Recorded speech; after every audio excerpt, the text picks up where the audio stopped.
Hello, my name is Marcus. I'm the compiler of a collection of therapy quotes entitled 1001 Windmills of the Mind. A collection of advanced self-help quotes taken from what's often called the psychodynamic or the psychoanalytic perspective, which long ago, as I understand it, was referred to by some as philosophical medicine or narrative medicine, helping one to find their story. This is part 2 of TQ 2806. Part 1 was done at another venue. A few little changes on my end, so I'm going to continue here in part 2. Yeah, to my surprise, that's never happened to me before. Actually, I dropped the battery pack by accident, and the whole thing just shut out. Luckily, it still captured the recording. So I'm going to do part 2 here. This video, I think I'm going to maybe change things up a little bit. In most videos I try to do some kind of overview of some of the main points as I understand them in the area of psychoanalysis. Again, I'm not a shrink or a professor. I'm trying to learn this myself. I only have BA, but I'm finding excellent quotes from the shrinks. I'm posting them, discussing them in an attempt to, the joy of sharing, but also I'm trying to learn it myself. So I have anxiety, so my give back for my anxious delivery here in these videos is that if you click the more link, you'll see the quotes posted below. And we have over 10,000 quotes, excellent quotes, clear, fun, clear, educational, and my hope, as I was saying in part 1, is my hope is 1 out of 10, I hope you like. Today it's kind of on the lighter end, 2806, mainly from 2 self-help authors, a couple of other loose ones, usually I do an overview, but this time around, I'm just going to maybe focus on the quotes today, and I'll let the overview stand. It's available in most of any of the other videos. If you randomly click any of the other videos, chances are you'll get a good overview in the first hour to 2 hours. So let's just jump into the quotes here. This first one, the first 2 comes from a self-help author I had never heard of it. I noticed just by chance her self-help book got like 20,000 plus views or something, reviews and positive.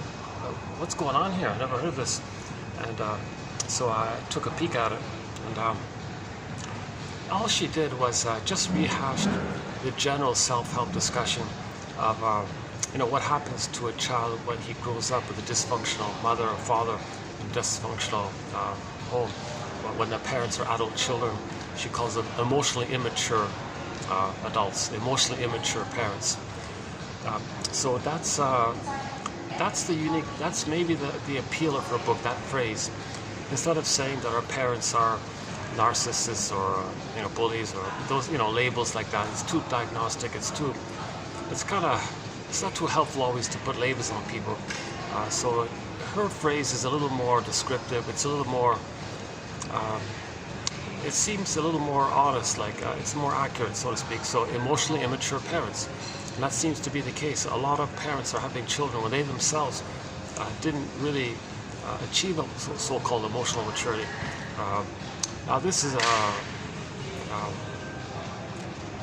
one theory around this is that the child feels that a child is able to go through what's called a separation individuation process, and there's sort of 5 parts to it, and let's maybe just run through them quickly here. All children need what's called a secure attachment style, a way of relating with the mother that's secure, with them is safety, and his needs are met, and there's no conditions. It's one way. The mother feeds the child, meets the baby's needs, child's needs, in particular up until age 3. Age 3 is the quote-unquote metaphorical psychological birth time. So the idea is to get the child to age 3, meet his needs appropriately until age 3, and never in any way turn it around. No role reversal. No way should ever the mother use the child to comfort her, to satisfy her. At the end of part 1, I was making reference to a poem that we discussed about a week ago, where there's a line in there where the mother, she's in her 60s, she was apologizing to her daughter who was in her 40s, and she said in the poem, "I'm sorry, I used you because I wanted to find me. I made you to find me. That's the actual line in the poem. Check it out, Anne Sexton, 1960, about maybe 3 or 4 videos ago. So that's the theory. That some mothers, have a baby and feel this immense pleasure at being one with their baby, and they never had that oneness with their mother. So they want to encourage it, and it makes them feel young and youthful and powerful.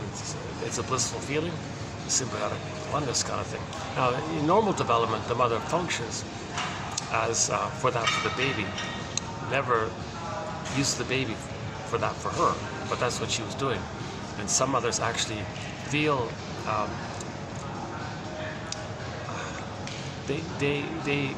they see their old unmet needs, that they were unmet. They have the baby and they think, gee, well, I have she might think to herself, gee, I have all these old unmet needs, and here's my baby. Nobody's watching. I wasn't loved. How am I supposed to love the baby? I wasn't loved by my mother. Well, maybe I can brainwash the baby to love me.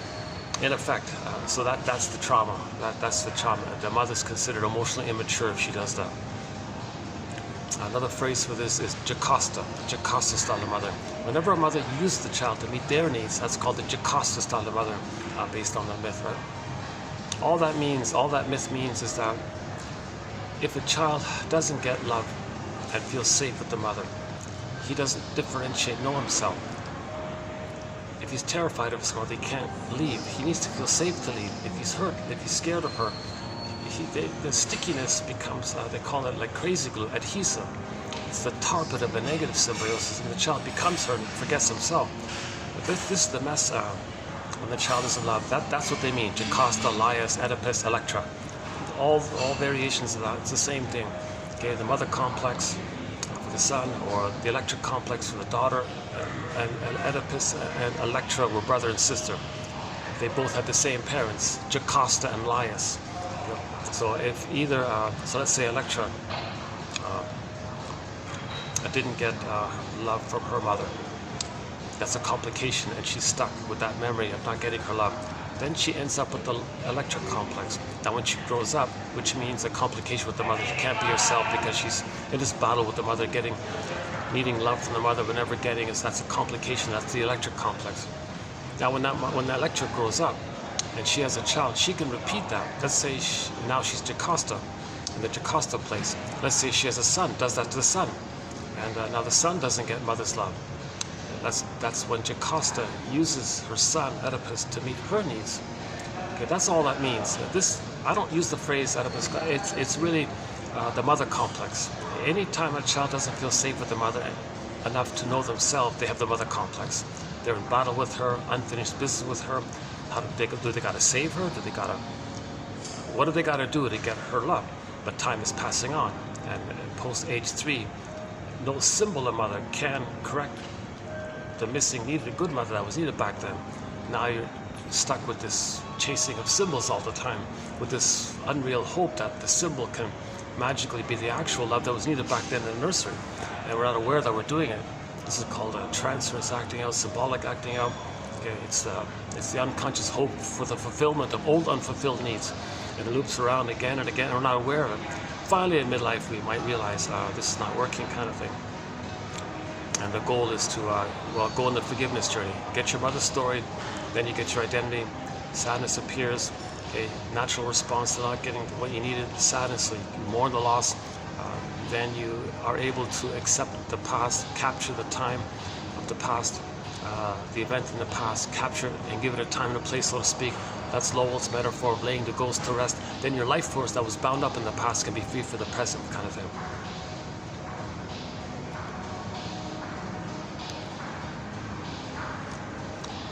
Okay, so the child needs a secure attachment style. Yeah. This secure attachment style, for the time being, I'm basing it on the theory that there are 5 parts to it. Let's just doing a quick abbreviated point. There's too much there. I can't even do an abbreviated version. It's like 10 hours worth of material to describe what the baby needs from the beginning to age 3. But just as a table of contents. Part 1 is the baby needs paradise in uterus. Garden of Eden, Shambhala, Shangri-La. The baby needs a welcoming womb. He needs to feel safe in the uterus. Okay? There is such a thing as child abuse in the womb. Some mothers are unknowingly abusing their babies when their babies are in the womb. She's abusing them. Can you believe it? Some mothers are actually unknowingly abusing, child abuse. They're abusing their babies when they're in the uterus. How does she do that? Well, too much caffeine will do it. Wine will do it. Beer, alcohol, smoking, of course, and so on. So those kinds of things affect the baby immensely, and his set points in the brain can be whacked. He can be born with PTSD. Some babies are born with PTSD if he's being abused like that. Some babies do a desperate conservation mode, and they're born with the parasympathetic response. Some babies are born with the revved up mode, that's the sympathetic response. It's not supposed to be set at either one. The child's meant to be born with the healthy fluidity where he can yin and yang between the day and the night and the sun and the moon. Sympathetic, parasympathetic, the active and the being in the act, that kind of natural flow like that. Be like water, I guess. The bamboo. It's not supposed to be rigidly set in the revved up survival mode, full of adrenaline, and now you got body tension, a body armor. You got to blow up steam all the time. You got tension because you can't feel. Because in trauma you lose your feelings, and when you don't feel, that's pain. The pain leads to the anger in the body. The anger goes to the body. That's tension. The tension. Then you got to blow up steam, but then it steams up again. The famous pressure cooker theory. So you're just going through life trying to blow off steam all the time. It's not really. That's because you're not feeling. It's always a relief to have your feelings. So that's why, hence the popularity of the Disney film Inside Out. So yeah, maybe we'll talk about that a bit. So in 2015, the film Inside Out came out, and the director, a guy named Pete Docter, he said he wanted to do his part to teach people, to give people emotional literacy, basic 101 emotional literacy, as part of our story, to have an awareness that feelings come from needs being met or unmet. Needs met, feelings pleasant. Needs unmet, pleasant feelings zoop away like joy and sadness. Then you go back to the survival brain of fear and anger. So that Disney film Inside Out shows us a very basic grouping of two types of feelings and emotions. Okay, the quote-unquote regular human basic primary feelings represented by joy and sadness. Okay, that comes from our authentic self, our beingness, the natural state of affairs. That joy runs the console. Yes, joy can step aside, let sadness run the console to acknowledge losses. And the whole range and spectrum between there. So there's tenderness, trust, and affection. Feeling badly, if there's a mistake, want to make amends, we all want family. The temperament is kind of calm, easygoing, and when you have your feelings, your doing is normal. As mentioned at the end of part one, the link like that. Okay, you're inside out. If you have your feelings from the inside, your outside will be healthy. If your inside is damaged, your outside is distorted, grasping for something on the outside to feel you on the inside, like outside in kind of thing. It doesn't work. We're meant to come inside out. That's another way of using that phrase, inside out.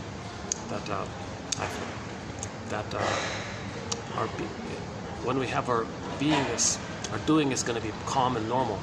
If our beingness, where's our beingness? And it's frozen, so to speak, or like Snow White in a glass box. And then you develop a false adaptive strategy. And then you think that false self is your doing and your being. You're not making sense. You only make sense when you come from your beingness. Krista Wilson says if you're not in your body, that's your beingness, you're not making sense, literally. And it's disembodied discourse that causes all these confusions and problems. So we've got to get back our beingness. So there's the famous gap. When we say know thyself, okay, so there's basically two parts. The authentic real self. Oh, I got to check the battery. Jeez. Hold on. Is it working this time? No, it's draining it. Look at it. It's draining 78. Unbelievable. I started this video full 100%. Now it's at 78. Just in this short time, in 15 minutes, I've drained a quarter of the battery. I don't know what's going on with this thing. Let me see if I get lucky and reset the thing. The last video, 2805, was done in 6 parts because of this chaotic issue with my battery. Let me reset this. Normally it doesn't just automatically shut off. Yeah, sorry, but for the time being, I'm gonna have some choppy videos. Let's see what it says. 77. Yeah, it's charging now. It's working now. Hopefully, it'll stay like that.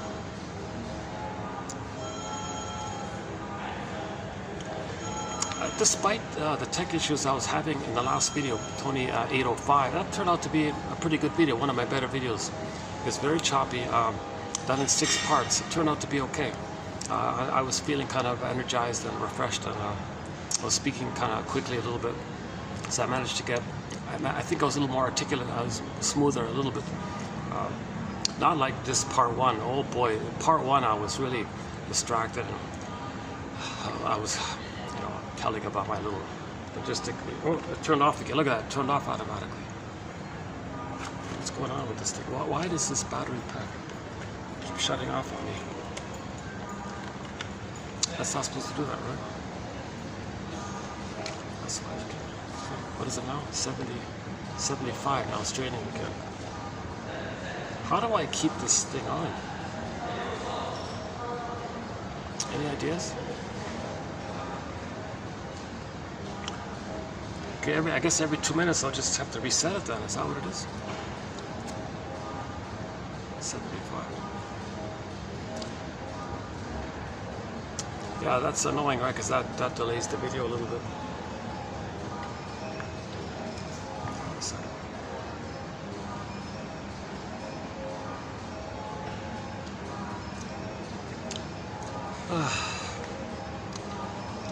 Yeah, luckily it's not too busy in here today. Not great.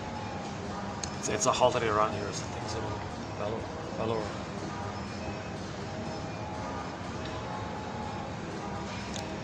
So there's the issue. When we say know thyself, well, we're meant to come from our authentic self. If the authentic self's frozen, stunted development, arrested development, developmental arrest due to attachment trauma, relational trauma, interpersonal trauma, strain trauma with the mother. Okay, so where the baby has a desperate strategy, he wants to preserve his soul, so Snow White is in a glass box, and it's in the forest kind of thing, or the soul becomes a statue. It's not dead. It's just the metaphors we're not feeling, so it's hardened up like that, or petrified, or lost, or disappeared, or flying away down a tunnel, down a cavern. Okay, so one fairy tale is entitled "Go I know not whither, and bring back I know not what." So that's the idea. In midlife, we want to get back our authentic self. And myths and fairy tales can describe this in thousands of infinite ways. It's simple. Let's say you're a storyteller and you're telling a story about something wonderful and beautiful, but it's not available to you. How would you describe that unavailability of it? Well, it's a statue. It's not alive. Stuffed rabbit, not real. Hidden in a cage. Where's the key? It's under mother's pillow. She doesn't want to give it to you. So there's infinite ways of saying it. You can say it's invisible. You can say it's hidden in a block of ice, up top of the mountain or something that you can't climb.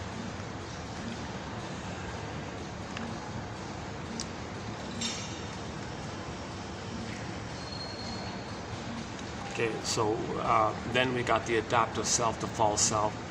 And yes, we live through this false self. And the mistake is we're not meant to think that the false self is us. The false self is the doing this so we can go through life and all this. But we live to the extent that we feel, oh my goodness, yeah, I just saw a taxi driver pass by. I should have showed it to you. It's filled with kids' toys.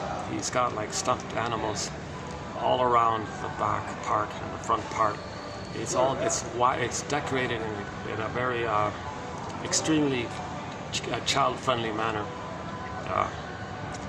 It looks like a fun. Looks like a kid's play area or something. And the guy, as the driver, was an older guy with a beard and all this. Oh, how's the battery? Look at that, it's 75. It's still 75, huh? Hopefully it'll last this time. Okay, so we're going through life with the false self. Okay? And then in midlife, we think, hey, something's missing. Well, what's missing? Well, our sense of our inner home, our connection to our authentic self, feeling at home within, and then the natural, pleasant feelings represented by joy and sadness in Disney film. Oh yeah, back to Disney film. So when joy and sadness in the original Disney film, the first one, 2015 one, and joy and sadness got zooped away, right, up that tube and twirled around into the unconscious. So it's unavailable, it's lost in this far off primary process mentation world. So we don't have access to it at the console. It's not available to the person, in other words. And what was at the console? Okay, the survival side. Okay, so fear and anger, mainly anger. Fear easily gets overwhelmed, then it goes over to anger, right?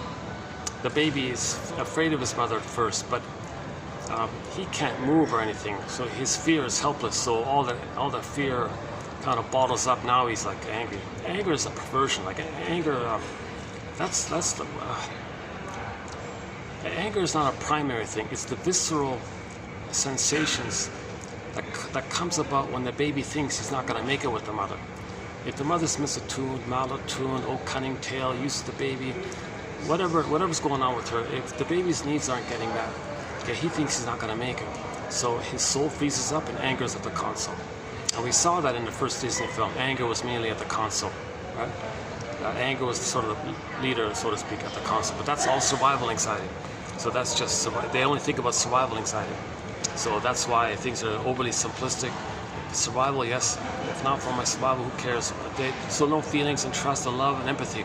If you say to an emotional, if you say to somebody with a narcissistic pattern, a bully pattern, Iago personality pattern, that what they did was hurtful, they don't care, they don't feel, they don't know, it doesn't matter. They're in survival anxiety. The prototype, just think about the prototype is, get used to this. I still gotta manage myself. People sit just near me because all the other seats are taking me out. So the prototype is the baby is nursing, right? But the mother's, she's messing it up. Like she doesn't pick up the signals. So the baby's terrorized by her unknowingly. So she's force feeding the baby when. Let's go somewhere else. Let's see. Yeah, it's busy here. Every spot's taken up here. We can do it this way. Let's try this. Okay.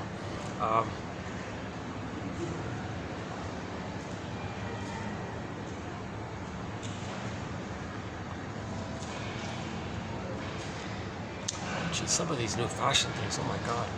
It's, you know, my theory is that some of this fashion, I won't show it to you, some of this fashion type of thing, you know, maybe it is, it relates to see me, look at me. So some babies don't get that with their mother. Up until 18 months, babies need mirroring. Up until 18 months, babies need to experience the mother seeing them and saying, wow, that's amazing. Look at you, how wonderful you are. I see you. Look at that, that's awesome, incredible, wonderful. Oh, I love it. Oh, how delightful. Like the mother's meant to idolize and kind of go, you know, be kind of like, you know, oh baby, you know, like give the baby that phase where he thinks he's a star, he's number one. Give him that kind of phase. All babies psychologically think they're little gods, that they're kings and that they own everything, and that the world is theirs and everything belongs to them, and so they're glorified like that. So the mother's meant to kind of feed into, like just give them that, like don't shame him or don't deprive them of that kind of phase. If the children don't get that phase, they may grow up with wildly exaggerated fashion styles that immediately grab people's attention because it's, oh, someone noticed me. Because maybe as a child, mother wasn't around and didn't do that kind of thing. She may have been physically around, but she never kind of like paid attention to the child's need to be seen and mirrored and all this. So people grow up, maybe they're symbolically looking for that by people's reactions. But that's outside in now. So that person with the extreme kind of exaggerated, unusual, extreme kind of fashion, I just thought, you know, any kind of outer reaction that person might get, it's not going to translate to having been seen from the nursery time There's no time machines. We see the emotions causing that, the emotions that drove that person to do that, that's from the past of wanting to be seen. Please see me. So, and the person is driven by the past. That's called unconscious motivation. The past is like the puppet master almost. The person doesn't even know why they're dressing this way. Just feels, maybe people see me, I'm unique, I'm special, or I'm different. Mothers are meant to do that. Mothers are meant to see that in the beginning. Okay, mothers meant to think about the mystery of it all. Nature's greatest miracle. Never in all of history was there ever anyone just like her baby, and never in the future likewise will there ever any uniquely be just like. This is unique. 1 in a trillion, like 1 in a quadrillion to the exponential power of another quadrillion. Never in all of history will there ever be anyone just like that. We're all unique like that. That's what the Great Spirit likes everything unique. Right? Every leaf on the branch is unique. Every speck of sand on the beach is unique. The Great Spirit likes everything kind of unique. Like all children are unique, and they're meant to not be shamed for it or invalidated for it. They see themselves the way Mother sees them. Like the idea is that because of the fusion, they see themselves in the reflection of Mother's eyes like that. So if the mother looks at the child, oh, you're unique, you're special, you're wonderful. Oh, I am. I knew that from nature, and you're confirming it. You're not shaming me for it. So you seeing it validates it. It's okay. I can be unique. I can be myself, Mother. Oh yes, you are a little different. I love it. It's delightful. It's a mystery. It's a pleasure. Really, I can have that.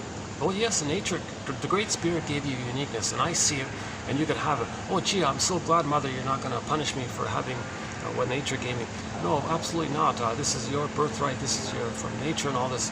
So the child needs that kind of thing. So usually it's one quote was, "I see you. I'll look at you. I see you. How wonderful you are," and so on. That's related to the part 3 of the secure attachment style, part 4, pardon me, between 4 to 5 months and 18 months, that time there. Oh, hold on. Oh, the battery's holding up this time. Oh, it's still, okay, it's plugged in, 97. Well, this is really wacky. I don't know when this thing works and it doesn't work.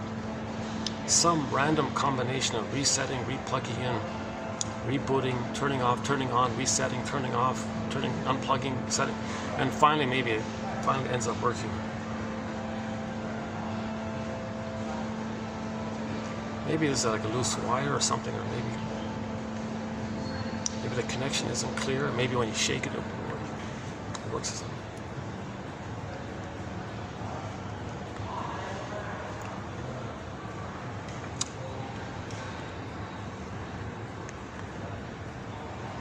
So let's just identify the secure attachment style.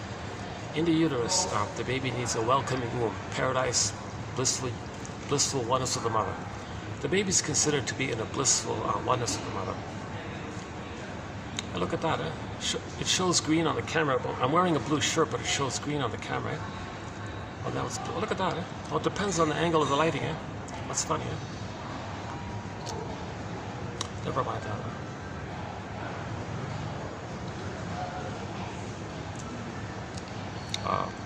That motorcyclist has a brand new, shiny, spiffy motorbike. Yeah.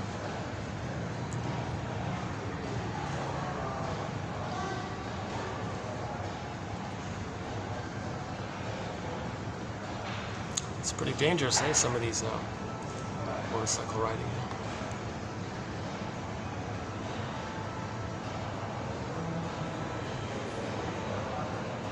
I'm referring to when in the countryside, apparently when there's accidents, chances of the greatest accidents occur with the motorcyclists. Apparently every year when people drive home during the holiday, there's bound to be some accidents kind of thing. But when the newspaper reports it, it's usually most of them are with the motorcyclists. Like 70%, 80%, a high percentage like that.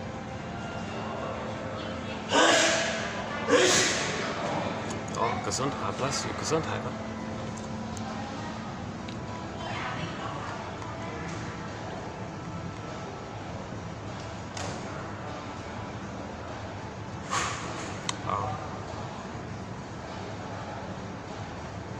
You know, sometimes if someone feels relaxed, they feel safer.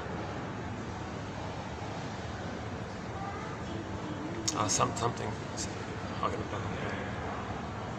Okay, let's go back. Hold on a sec. The secure attachment style. So the baby in the uterus, right? He's floating around. He's floating around in the amniotic sac, the water world. Someone joked we begin as water people, right? So he's it's called oceanic feeling, oceanic oneness. He's relaxed. He's floating. Now all of his needs are met. So there's no quote-unquote desire because everything's met automatically. So he thinks like, wow, is he some special entity? Like, is he a special person? Because needs are met automatically, unconditional, hallucinatory omnipotence, and he's one with the mother. Like he thinks the power of the mother is his power, but the mother's him basically because of the fusion. So he thinks he's like a little god, and his needs are all met, and he's a self-sufficient god to boot. So he's got this self-sufficient superiority attitude. Doesn't need anything, doesn't need anybody. He can do it himself, kind of thing. No. It's a psychic boundary issue. In the beginning, the child is one with the mother, and he doesn't know where he begins and ends, where the mother begins and ends, and all blurred up like that. So the power of the mother, he confusingly thinks is his power. That's called, the jargon is infantile megalomania, egocentricity, etc. Now, in the uterus, he feels pretty special. He feels like really, like, wow, is he the whole universe? He feels pretty special or chosen or something. Like he feels like, wow, very important like this. So Jeanette Paris says, yeah, he's on the throne. He's a little king like this. Anyways, he's got his golden ball, so he's enjoying the present. He thinks he's a little god. He's a happy god in there. Robert Bly jokes, times were good. Another joke is, yeah, we spend the first 9 months of life trying to get out of the uterus, the Garden of Eden. The rest of our lives trying to get back in. Just to highlight this blissful time. It's a blissful oneness. Symbiosis, unico mystica, one with this big mystery. And it's an amazing kind of feeling, apparently.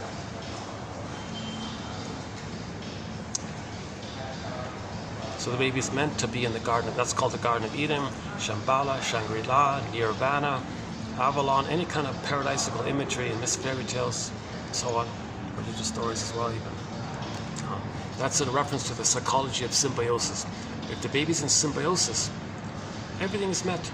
He's in his bliss state. Everything's met. No problems.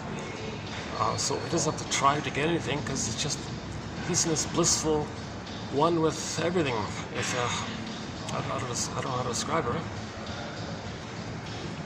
So an approximate way to describe the psychology of symbiosis is the metaphor, beautiful garden and the Garden of Eden, and you're so happy in this garden. Perfect garden, so perfect, beautiful flowers and wild flowers and dandelions. I threw in dandelions because I saw somebody complain about their neighbor's dandelions.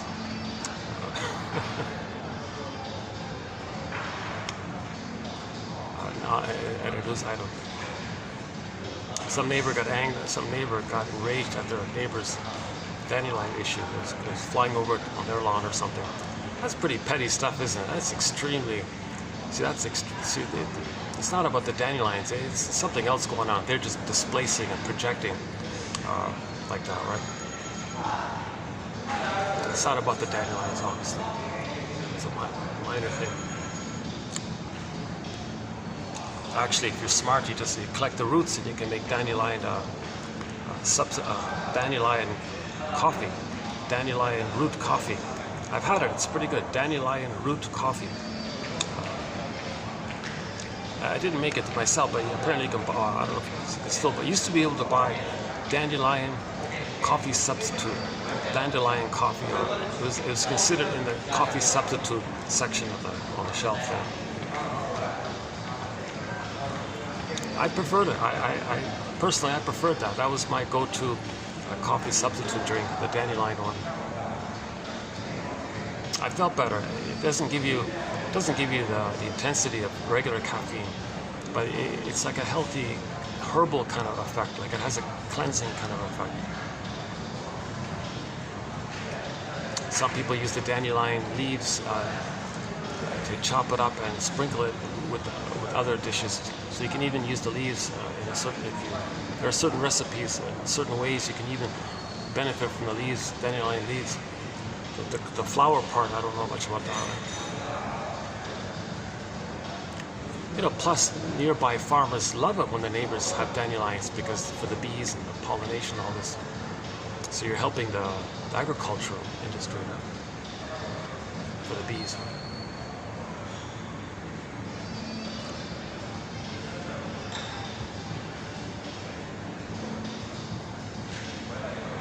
And plus children can play when the dandelion near the end of its life, this ball of white little flowers, they can puff on it or wave it and it flies around a little bit. The seeds part. Yeah, so I'm getting off topic. Yeah, I'm way off topic here. So the baby is considered to be in the Garden of Eden, Shambhala, paradise, nirvana, etc. So the mother shouldn't go to a heavy metal concert. Baby will be terrified by the loud noises. He'll start kicking. Maybe twist the cord around him, not getting enough oxygen. He's in a panic. Mother says, hey, everybody feel inside. Little Junior inside is going to be a soccer star. She's soul blind. She's being soul blind to this. So that's betrayed. He's been double betrayed. Mother terrorized the baby by taking the unborn child to a heavy metal concert. Baby's communicating his distress and his fear. Mother says, oh, it's as if the baby's mother, I can't breathe here. I'm having a hard time breathing because in my panic I kicked the cord and twisted it around me. I don't want asthma here. Could you please take us out of the heavy metal thing and let me calm down? Maybe the cord will untwist and I'll be better. I don't see that. No, it's true. I'm terrified here. No, you're not. Yes, I am. No, you're not. Gaslighting. The word of the year by the Merriam-Webster Dictionary Company for 22 was gaslighting. A lot of mothers are gaslighting their babies because they're soul blind. They can't see the reality of the babies. They can't see the reality of the present because they only see their unmet need for the past. Okay, all their energy and perception is for the past. Unfinished business with their mother. They're in survival anxiety. They're still looking for mother's love. They're still trying to get that love that they didn't get. So how do they see the reality of their child needing love when they only see their need for love? So that's called being soul blind. It's called being the baby's in an invalidating environment.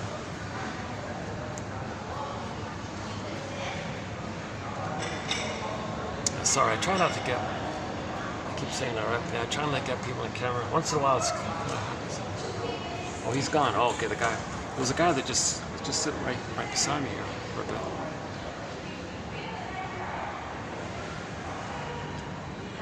I think one thing, something he overheard me say something. He had a little triggered response when I was talking about the feeding, the breastfeeding. I think he had a little reaction.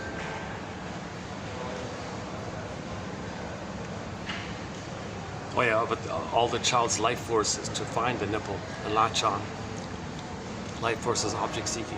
Okay, I'm just doing a table of contents here. There's a whole body of material about the prenatal life, knowledge of the womb, the child abuse in the womb, and you know the cord might be seen as a sea monster, and this whole area, and the music, the prototype music is in there. In the beginning was the sound, music, mother.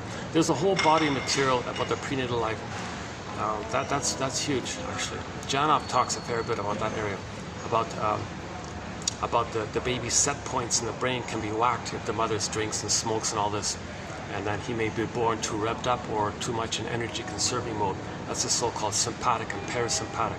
In normal development, every person is meant to have a flow between the active and the resting, and the being and the resting and the doing, but some children are just born with PTSD and they're all revved up. Some people are born and always gotta conserve, slow down, like conserve, that kind of thing. So that they're not really. Maybe there's it's a ballpark way of saying it. The type A personality versus the type B personality, okay, or the overly extroverted or manic versus the more introverted, introspective. Maybe like that. That's sort of the physiological side of things. How we doing here?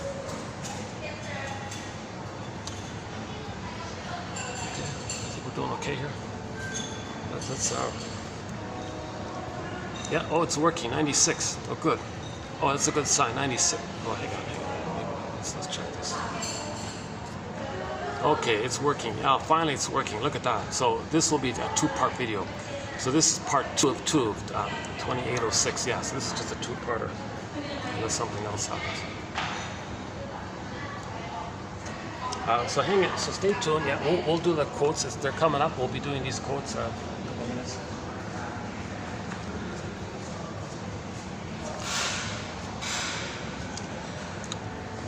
I always have to break in the new waitresses. There's a new waitress here. Figuring. All the other waitresses know me, but today's a new one. What's he doing?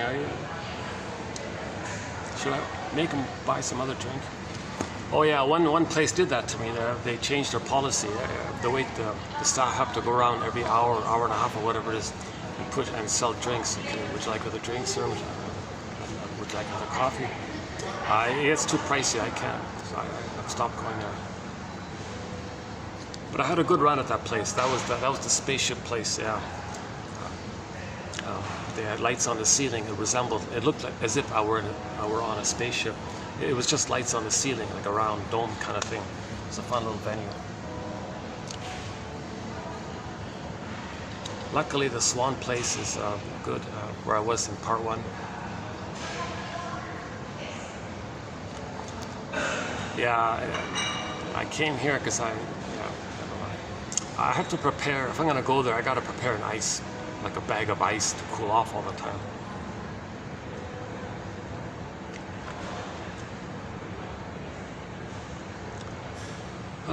Okay.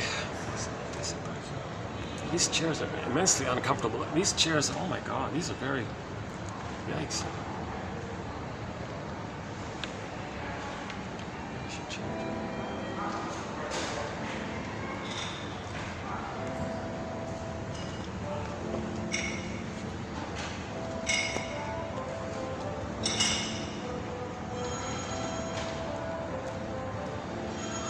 Okay, so I'll just leave it there. So part 1 of the secure attachment style. Part 2, oh my God, there's 3 hours there about the natural birth. Okay, so Le Boyer's book, Birth Without Violence, 1975, famous book by Le Boyer, Birth Without Violence. So the baby needs a normal, natural birth. Okay, the physiotherapist on YouTube talks about the different positions a mother can take.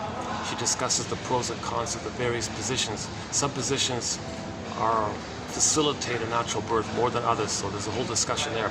Klaus and Kennel's material about the time sensitivity of birth with the hormones and all that. Okay, and the lotus birth, the importance of leaving the cord, leaving the placenta.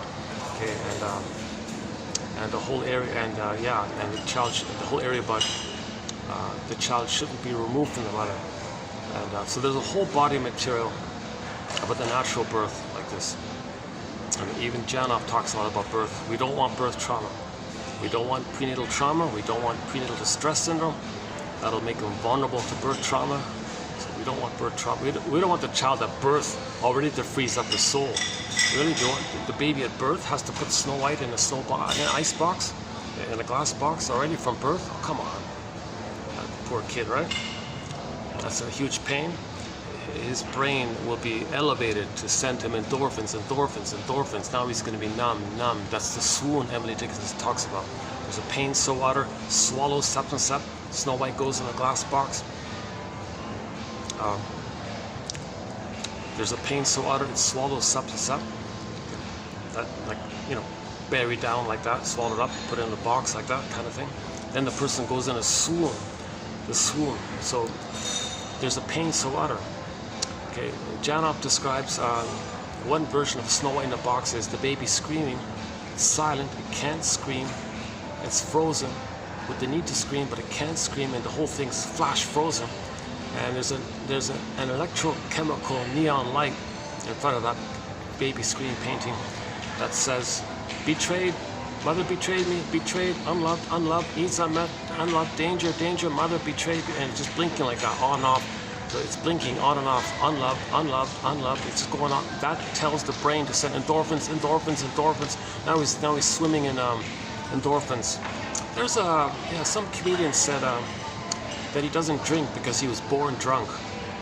So that's a funny, insightful one-liner. He says he doesn't drink because he was born drunk and he stayed drunk. he intuitively, I don't know, he was saying he feels like he goes through life drunk. Why should he drink? He feels like he's drunk all the time, he said. A very insightful comment, because that fits in with what Janoff was saying.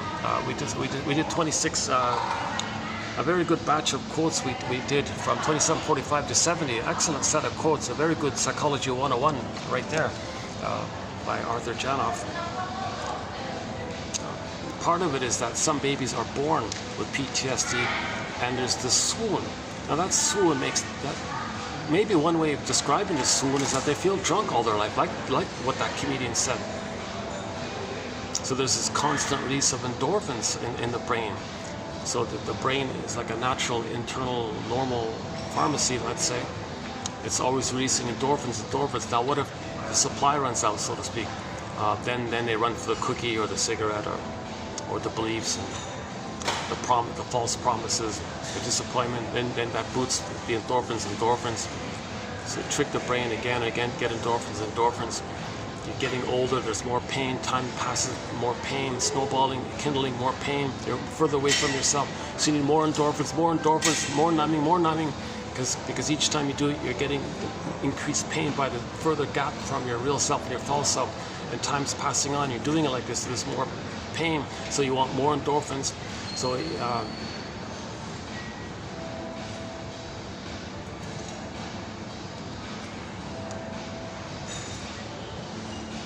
that's what Emily Dickinson means. Then the person goes into swoon. Okay, it just simply means people say they feel like something's missing. They feel like they're sleepwalking through life, going through the motions of life, feeling that they're living the unlived life, the provisional life. When does life begin? Kind of thing. So that, yes, they can still get 10 PhDs and 10 medals and 10 awards and write 10 hit songs. But we live to the extent that we feel. We live to the extent that we come from the inside out, from our embodiment. So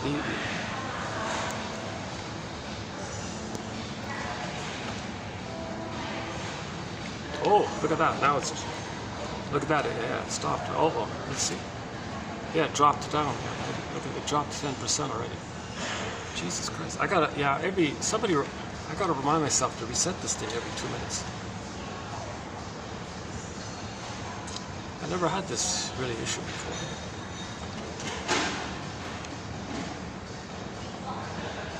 It's a heavy clunker kind of a thing. You think it could be durable, but it's already got problems.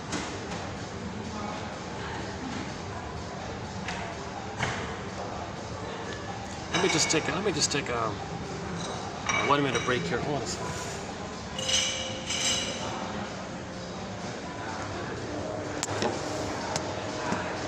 Yeah, so by the way, for the price of half a coffee, one can get this encyclopedia. The link is below.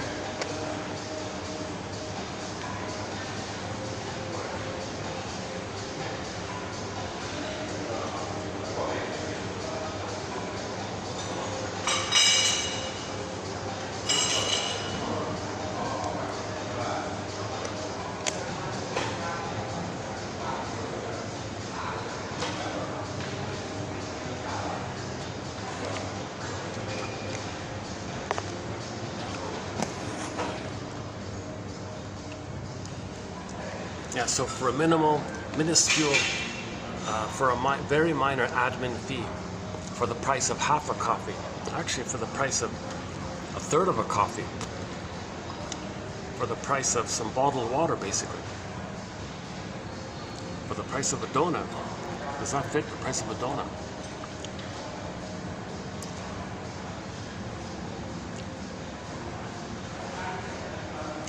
Okay, it's somewhere in there, right? So just, yeah, for the price of a coffee, basically, one can get this encyclopedia of insights. So, okay, it's over 2,000 pages like this.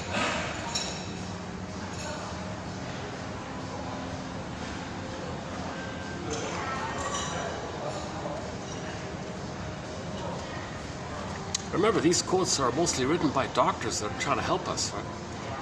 You know, these are soul doctors. Using the humanistic approach of finding your narrative medicine. Once you get the story, you stop repeating. We repeat and search for the story. These quotes help us to get the story so we can stop repeating. Why are we repeating all the time? What's that about? Well, that's synonymous with trauma. When there's trauma, we repeat with the fantasy that we can change the past because there's no time in that part of the brain. There's no time. So they're doing it around and around because there's no time. The need's still there. The need's still there. There's no time. The need's still there. There's no time. It's spinning around. But the trauma was you didn't get the needs met, but there's no time spinning it around. That's the issue. So imagine this. Okay, let's imagine this loop, and I'll come back to it in a minute. So the part 3 of the secure attachment style. So inside the uterus was part 1. Okay, so we want a welcoming womb. Part 2, a natural childbirth. Leave the cord, leave the placenta, lotus, Clausen kennel, the Boyer positions.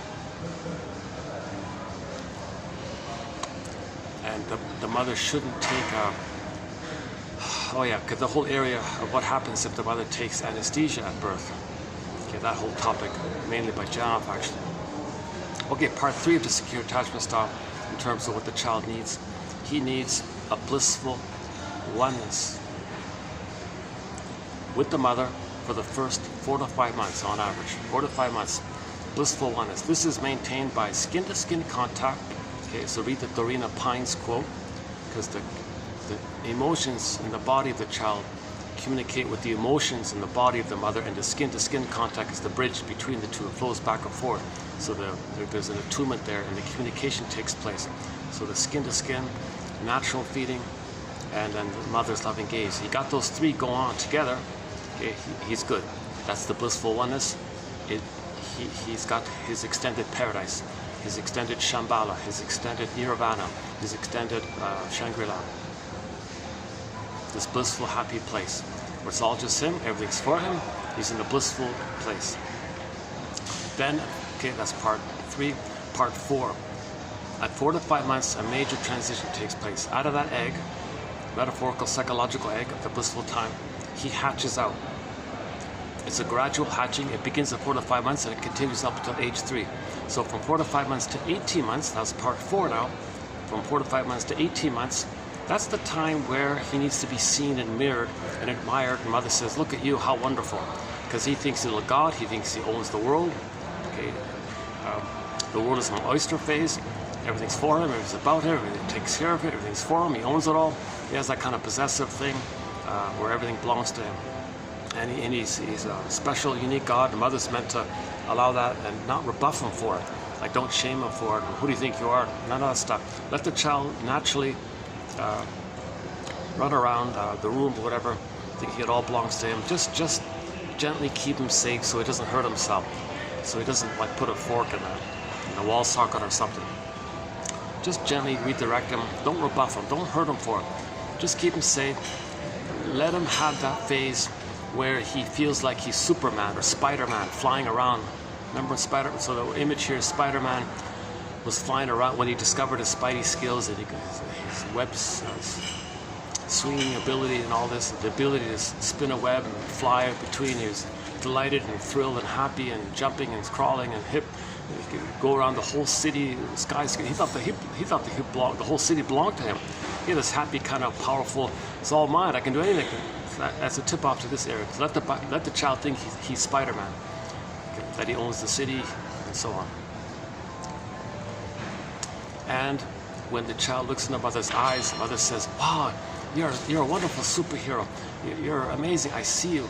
And she's got to see how the child is kind of a little unique, like nature's greatest miracle. Never all of history was anyone just like this unique Spider-Man, like this, or this superhero.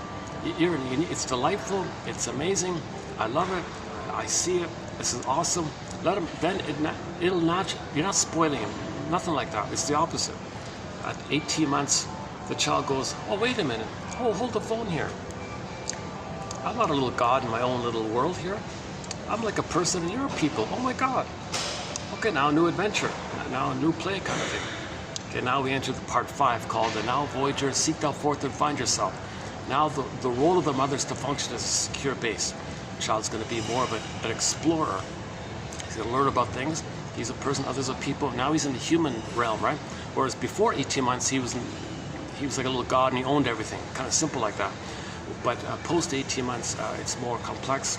And he has a love affair. He's learning and discovering. as he discovers and learns, he's going to run back to his mother for emotional refueling. All that means his mother says, you're safe, I'm here, you're safe. Yes, you can learn and you don't lose me. That's the message. You can learn and you don't lose me. That's a key there. That's a key one. Because mothers can easily spin it can say, wait a minute, you're going to be autonomous? You betray me. The child gives up. Okay, mother, I give up.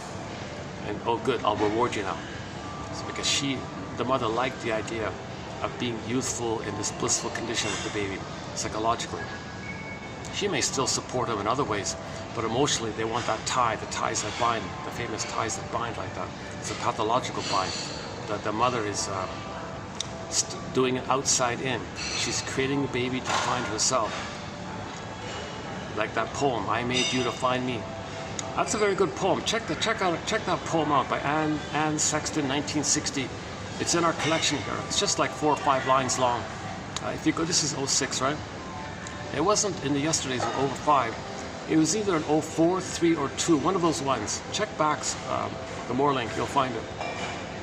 I was very delighted to find that poem.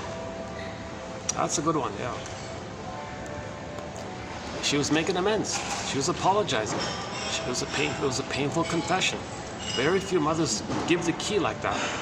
Very few mothers give the key. She was given the key. Daughter, here's the key. I used you because I wanted to find myself. I used you to meet my needs so I can find myself. I parentified you and used you as a surrogate mother for me. I'm sorry. It was impossible. You couldn't do it. I tried to do. I feel bad. Here's the knowledge, the key. Now she may cry about that. Damn you, how dare, what's wrong with you? So yes, that's part of the grief process. You will be, for a period of time, a person will be angry at the mother, but that's part of the healing process. So she's willing to put up with that because she wants to make amends and help her child heal. The child heals when they get the story. This is part of the story. So that poem is a part of the story. Every mother over 60 should give their adult children. Every mother who has an adult child over 40 should write their own version of that poem for their adult children. I was saying on the Mother's Day, on Father's Day,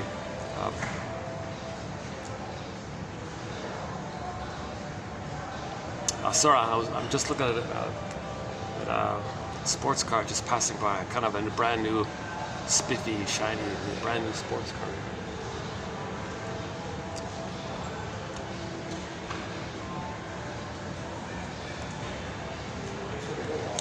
This is like a slightly upper scale end area. This is a 5-star hotel.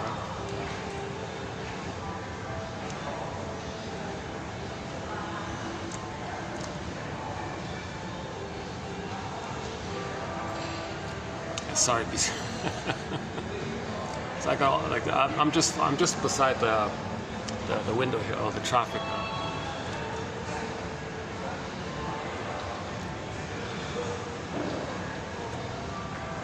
Yeah, so on Mother's Day and on Father's Day, those are their days to write letters to their adult children who are over 40 and write letters to them, confessing, telling the truth about the first 3 years, telling the truth about what happened in the first 3 years. As much detail as they can.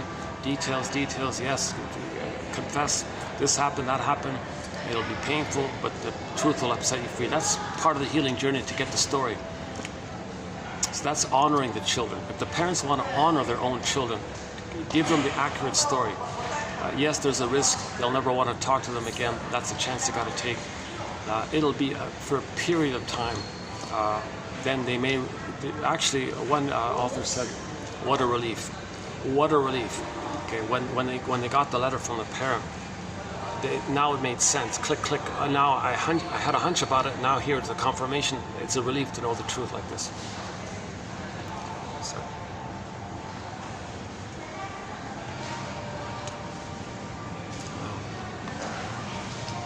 Okay, let's see if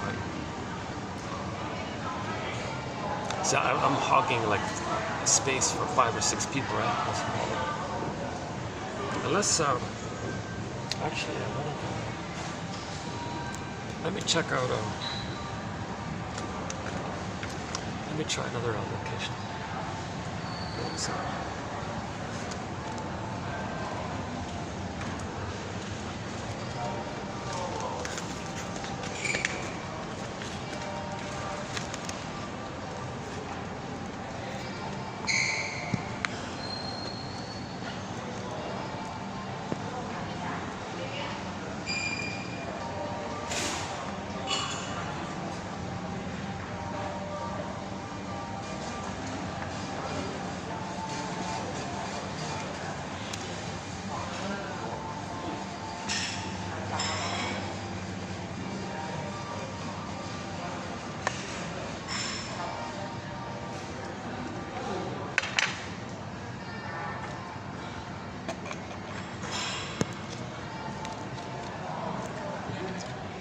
try it here for a bit. Some people just sat beside me over there again. A little awkward just to try to talk to you while someone's just like right beside you.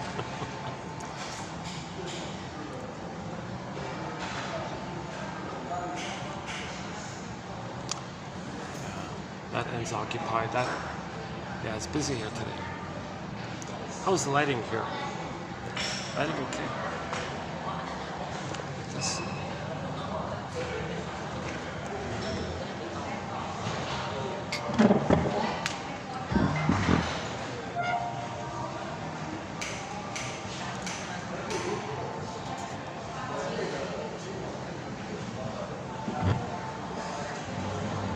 How about like this? A little bit like this.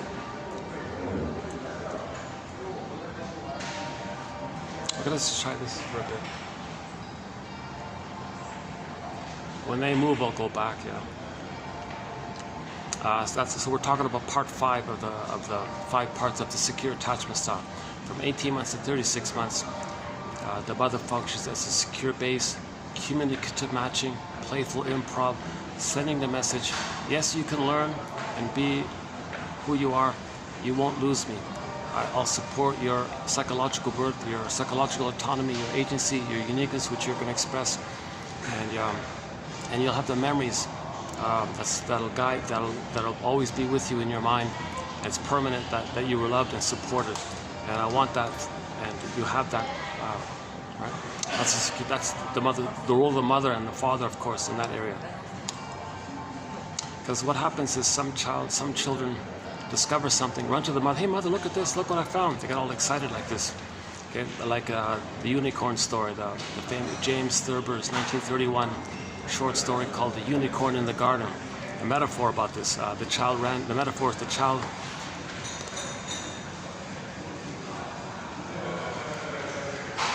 The metaphor was that the child ran. It's a metaphor, right? The story is a metaphor of the child running to the mother. Hey mother, look what I found. And she says, oh, don't bother me, don't annoy me with this. That story is a tip-off to that, right? It's a parable about that.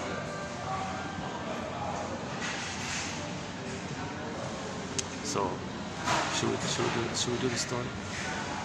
No, never mind. If you go to the BPD quotes, it's in there.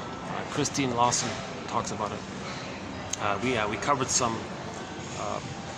We covered some quotes from a popular self-help book entitled "Understanding Borderline Mothers," which could easily be titled as "Understanding Emotionally Immature Mothers." Which would you prefer? A book that's "Understanding Borderline Mothers," "Understanding Narcissistic Mothers," "Understanding," or "Understanding Emotionally Immature Mothers"? Understanding borderline mothers. Understanding mothers with a borderline mindset. It's a survival mind. Okay? That's why they don't apologize or regret or have empathy, because they're in survival. Oh yeah, back to why that guy got triggered. Oh yeah. When the baby's nursing and all this, it's a matter of survival for the baby. If the mother's doing it wrong and force feeding, following schedule, he's surviving. He's fighting with the mother. Mother, be stable here, be reliable here. Don't give me the rubber nipple. I need the real feeding. I need a reverie and attunement and a communication with you. I need a rapport. I need you to understand where I'm at and supply your motherly response. This is all like a survival kind of thing. So if there's a problem in this area, okay, then they go through life with the attitude that why should they apologize? Why should they feel regret? Why should they make amends? Because they're like a baby fighting for their life with the frustrating breast mother, and the mother's absent-minded or doesn't want to do it. And one mother said, "I don't want to breastfeed because I want to go to the office and tease the guys at the office because I want to control them and have emotional control over them," which she discovered she can do by the sexy new appearance and all this. Meanwhile, the poor baby, her own baby was being deprived. The husband stepped in and said, "Why don't you see the needs of the baby? I don't know what you're talking about. The powder stuff, so that's good enough. No, you're hurting the baby. He needs a mother here. Oh, forget all that. Just give him the powder stuff." She's too addicted to teasing the guys at the office, using seduction as power. The guys are all gaga. She can control them because she's doing an outside in. She wants to control them out of the office, thinking that if she can control them in her unconscious, she's controlling her mother. If she controls the guys in the office, she's controlling her mother finally. That's what she's still after. She still wants to control the mother. She's not in a place to see the needs of her baby. So she just brushed the baby off like that.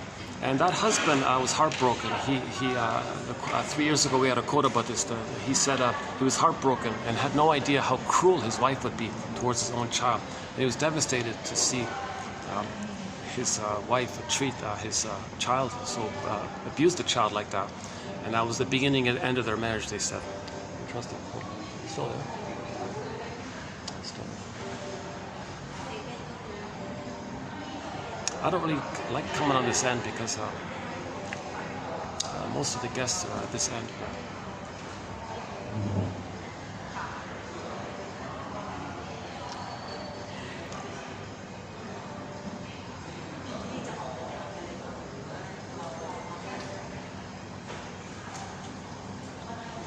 Those two are just leaving. So that's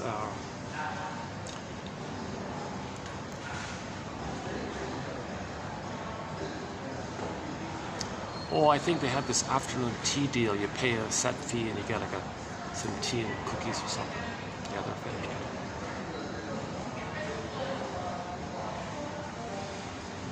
That's nice, eh? Afternoon tea, yeah.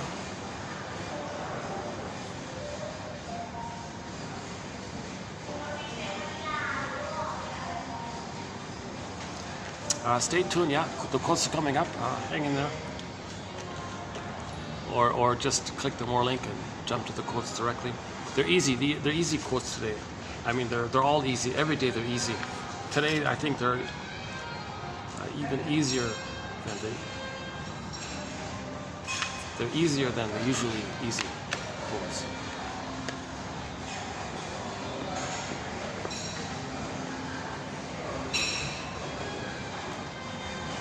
Okay, so that's a ballpark about the secure attachment style. Part 1, paradise uterus. Part 2, natural birth. Part 3, blissful oneness from birth to 4 to 5 months. Part 4, 4 to 5 months to 18 months to Spider-Man, Superman. Okay, 18 months to 36. Now Voyager, seek thou forth and find yourself. And the baby gets the message that the mother's not going to rebuff him for learning about him, about learning about what he likes, that he's supported by it. And then at age 3, he has enough memories. The psychic structure, the template, the mental template, the internal working model is he has a sense of self. Mother's a person. He's a person. Mother treated him like a person. He's a person treated by someone who treated him like a person. So she's a person. He's a person. That's I'm okay, you're okay. Mutuality, seeing people for who they are, and you see yourself for who you are. Self-acceptance, acceptance of others, empathy for self, empathy for others. That's the normal state of affairs. That there's this differentiation, and it's they call it whole object relating, seeing the person in a three-dimensionality place. Okay, the third side of the coin holds the other two sides is the main metaphor. So for more of that point, go to our Route 66 quotes, TQ 2599, I think. Is that right? 2599, Route 66. I think it's the 5th one in there about the third side of the coin from the classic TV show Route 66. Some of the best quotes in our collection come from that show. We have an exciting package of quotes called Psychologically Minded Film and TV Show Quotes. Some of the best ones are in that bundle of quotes. That bundle of quotes includes the quotes from the TV show Route 66. And those Route 66 quotes are some of the best quotes in the whole thing.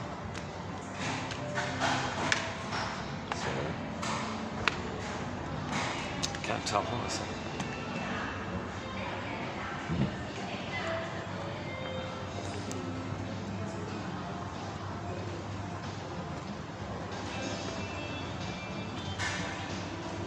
Oh, those guys are gone. Oh, good. Okay, hang on.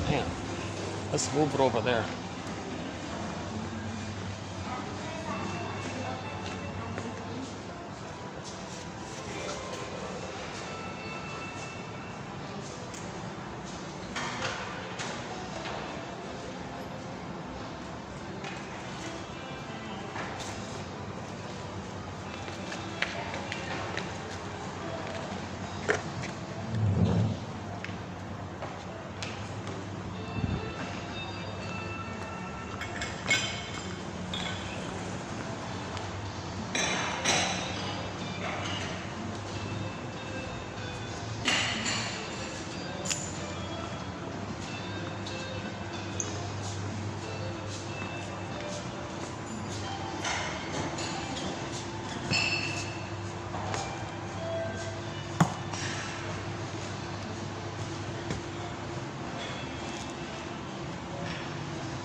How's the lighting here? Lighting's okay, right? Yeah, lighting's okay. Good. Back. Hold on a second.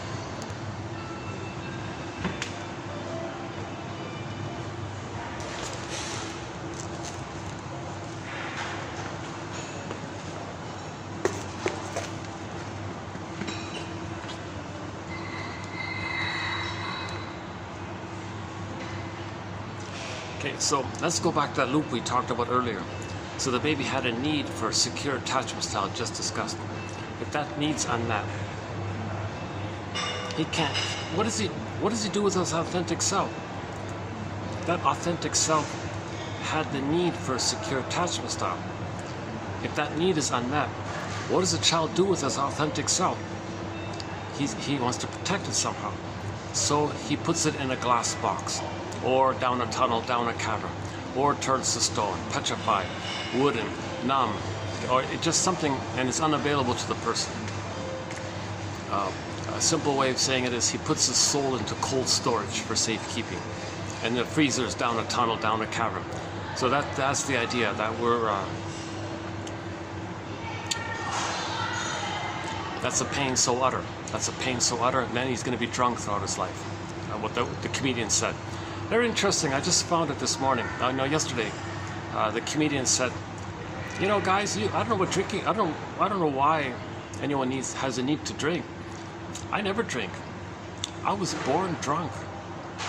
I've been that way ever since."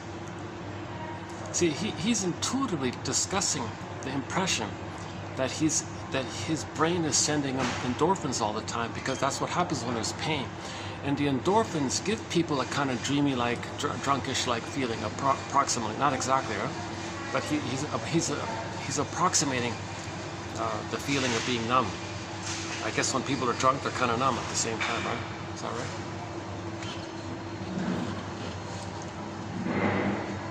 Part of it, I guess.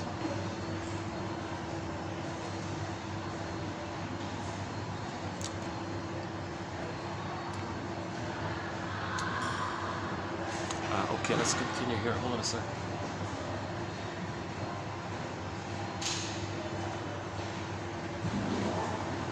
Just by the escalators there.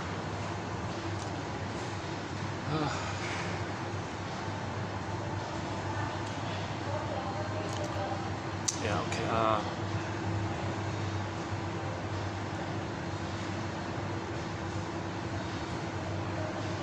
So back to the loop, yeah. So the baby had a cry for love. Mother said no. Mother, I have a need for a secure attachment style with you. Okay, oh cunning tale, she shamed him, gaslit him, double-binded him, hurt him, abused him, used him, okay, made him, because she wanted to find her. Oh cunning tale, whatever it is, the baby was shamed by it, and the mother was the shamer. So he was shamed by the shaming mother, or rejected by the rejecting mother. So he feels pretty bad like that. And now, obviously, he puts his soul into cold storage. Regresses to the time in the uterus when he was on the throne, so he'll take that, he'll be addicted to this glorified self, and he'll, in terms of his needs for attachment, he'll imitate the mother, go through life finding proxies to play him to shame because mother shamed him.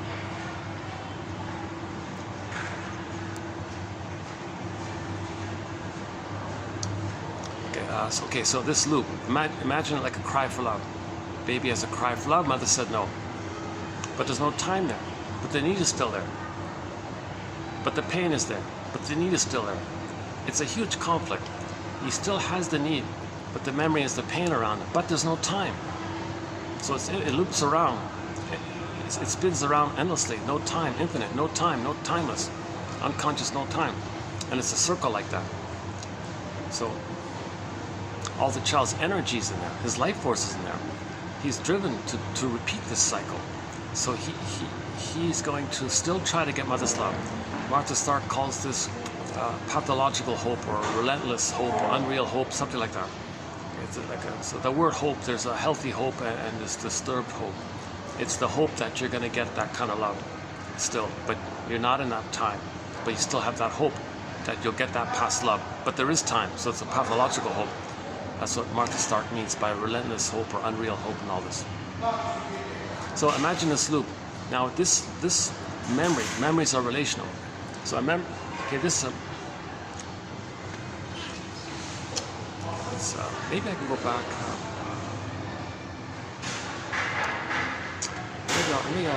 Maybe I can go back to where I was. Yeah, hold on a sec.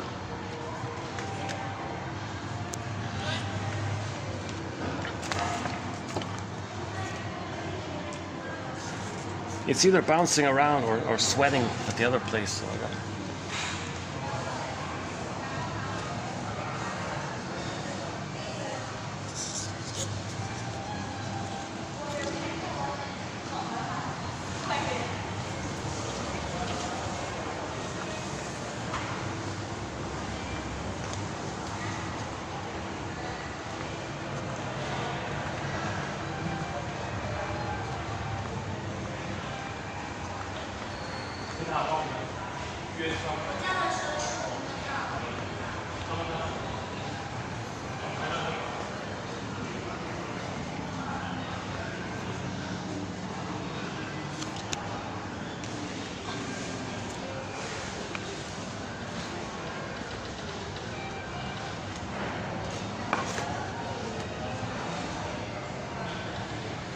Imagine this loop in the first brain, in the primitive survival brain. Okay, so we have three brains, the brain with three parts, the 3 to 1 brain, okay, the triune brain, first brain, second brain, third brain. That first brain is called the survival brain. It's biology, visceral sensations, just like the salamander or the reptile or the crocodile, it just cares about survival. There's no feelings or love or play or trust, nothing like that. That's called the primary, the brain, the amygdala, the brainstem, the spine, that kind of system. That system. Okay, but we're mainly the second system, the second brain, the second mind, the second line of consciousness. Okay, that's the mammal, the feelings are there. The primary, the joy and sadness and the pleasure and the quote-unquote human side of being human. We're mainly from that mammal place, right? And of course the third brain is the neocortex and all this. So that memory goes zoop into that survival brain and all the energies in that survival brain. So the person's life force is fueled into that, invested in, connected in that cycle in that survival brain, and it pushes the person. So when the third brain comes online, that cycle whoop, zoop, goes to the third brain. Now the third brain is going to be driven by that cycle. Now the third brain, or our consciousness, doesn't know this, but we're going to be driven by this. That's called unconscious motivation. Unconscious motivation. So it's going to follow it. It's going to be driven by it. What is the loop? Well, the loop is cry for love. But the person is going to cry for love and not know that they're doing it, but they're going to follow the loop. So how does that look? Well, they're going to search for symbolic love. So it takes this. Okay, now we're entering into the two ways the repetition compulsion can take place. There's two. Oh, hold on, the battery. Let's see. Oh, now it's holding up. Okay, good, fine.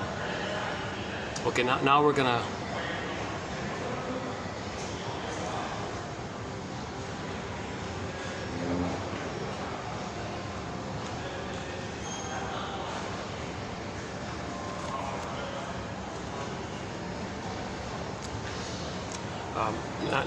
Now we're getting into the two ways the repetition compulsion can take place. Okay, so now let's go back to the record. Imagine this looped record. Baby, helpless, victim, powerless, vulnerable, trusting, crying for love. The mother's the active, powerful aggressor who says no. Okay, oops. So imagine this memory. Memories are relational. So imagine this relational memory recorded, grooved in, stenciled in, etched in. Okay, there's even a name for the chemicals that seal in this memory loop into that survival brain. So there's a memory in that survival brain, and all of our life force is fueling around into it. Then it goes to the third brain. The third brain is following it. Now when the third brain plays that loop, it's going to take two basic forms. Okay, the more benign way, it's called direct. The more perverse, disturbed, psychotic way is called identification with the aggressor. Okay, as follows. Now let's go back to the loop. So remember this is a conflict. Okay, it makes the person neurotic. It's neurosis because you're always seeing all time in terms of the past. You're not loving life in the present. The present is just constant, instant replays of the past, new editions of the past, new versions of the past, just a recreation of the past, a new staging of the past. You act out the past in the present. Sometimes the present is sometimes called the presenting past. You're presenting the past with the present, but it's still the past. And that's neurotic, that's neurosis, because you're not loving life in the present. You're still stuck with this old, relentless struggle to change the mother. Come on, mother, change your ways, because I need my identity. I don't want to lose my soul. I want my sleeping beauty to come back to me. I want Snow White to wake up. I don't want my Snow White to sleep all the time, because that's the unlived life and feeling empty in life and all this. So come on, mother, do your duty and be a mother. So he's still in this relentless struggle with the mother, and that's all of his energies in that end. He's just stuck in that end. This is like an issue of survival kind of thing. Like we're talking about emotional survival, spiritual, moral, ethical, feeling, play.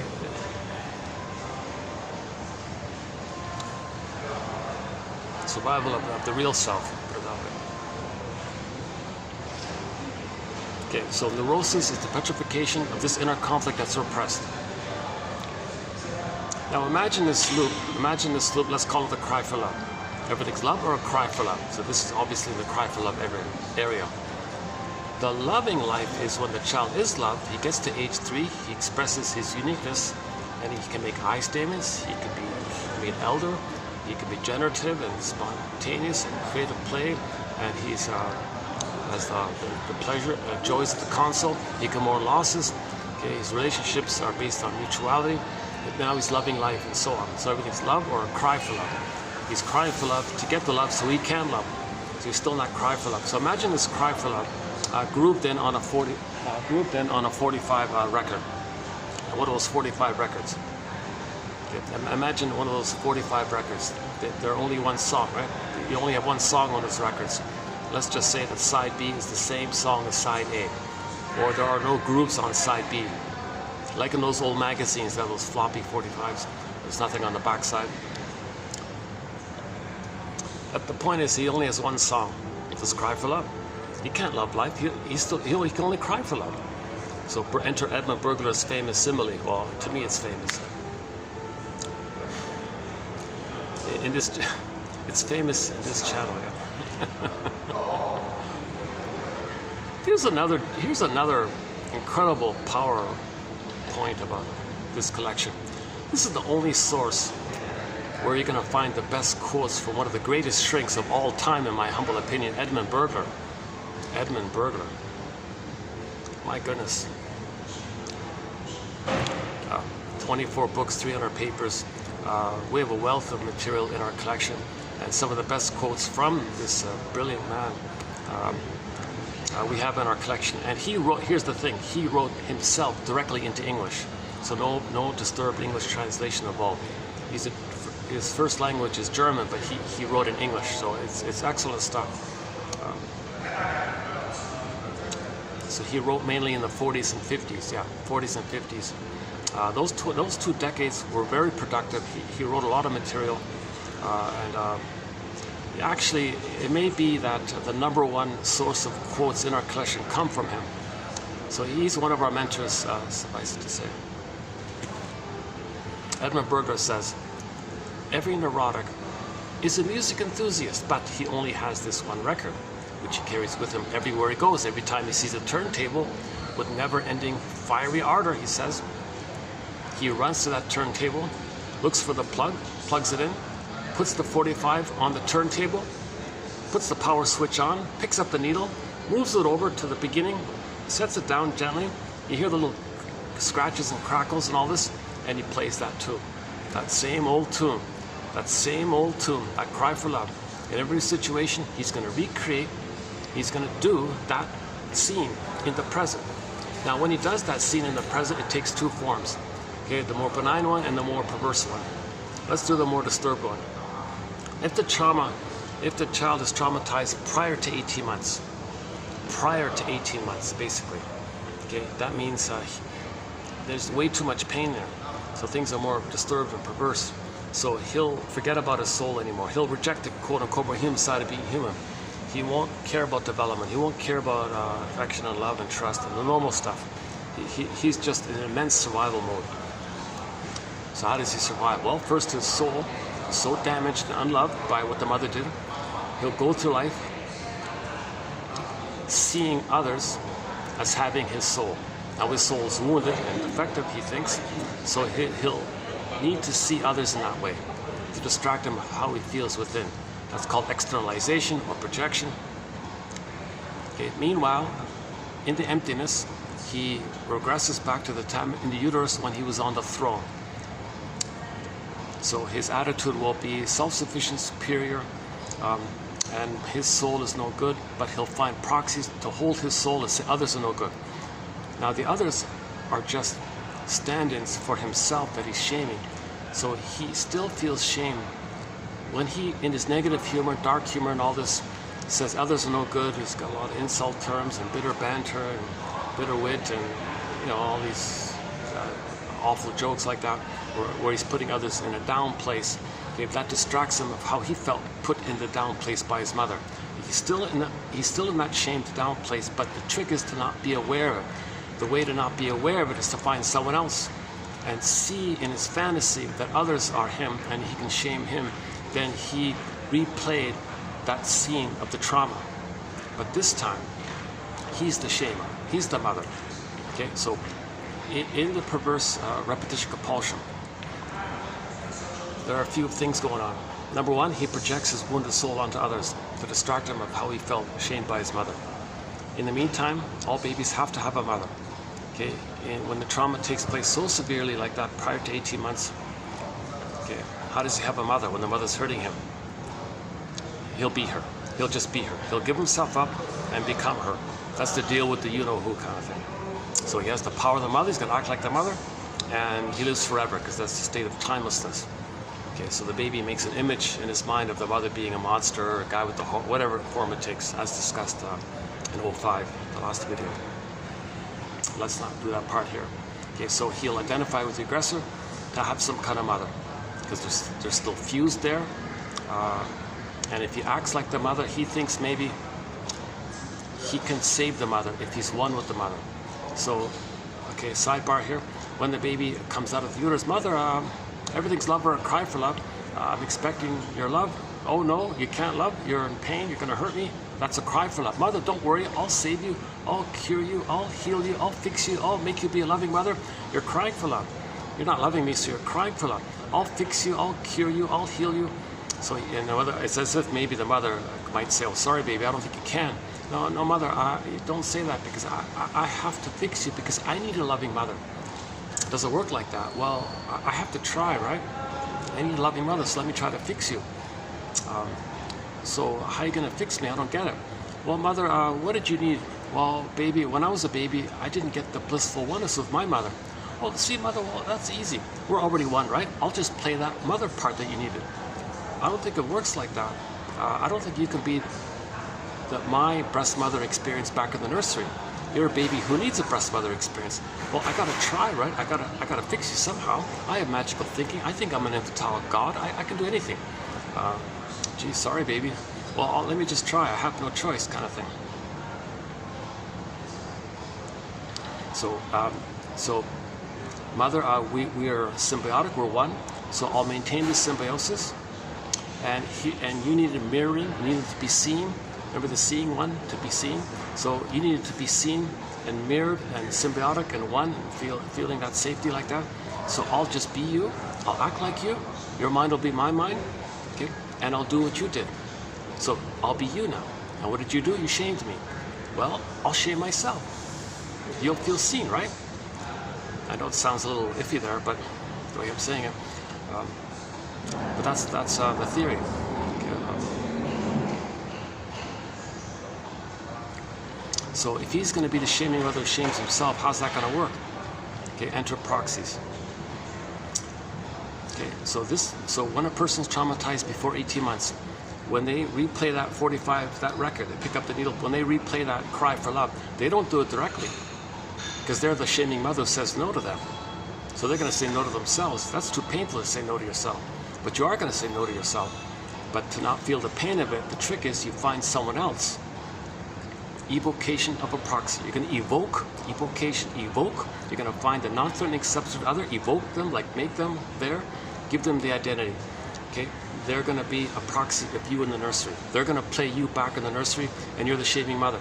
So you're going to see the proxy person, meaning you as a child crying for love, and you're going to say no to you. So you say no to the proxy, that's you saying no to you. But when you say no to the proxy, you're saying no to yourself, but it distracts you from the pain of how you saying no to you when you shame someone else. But the someone else is you. But the trick is, it takes your attention away from how you're shaming yourself. So you're shaming yourself the way your mother shamed you because you are the shaming mother.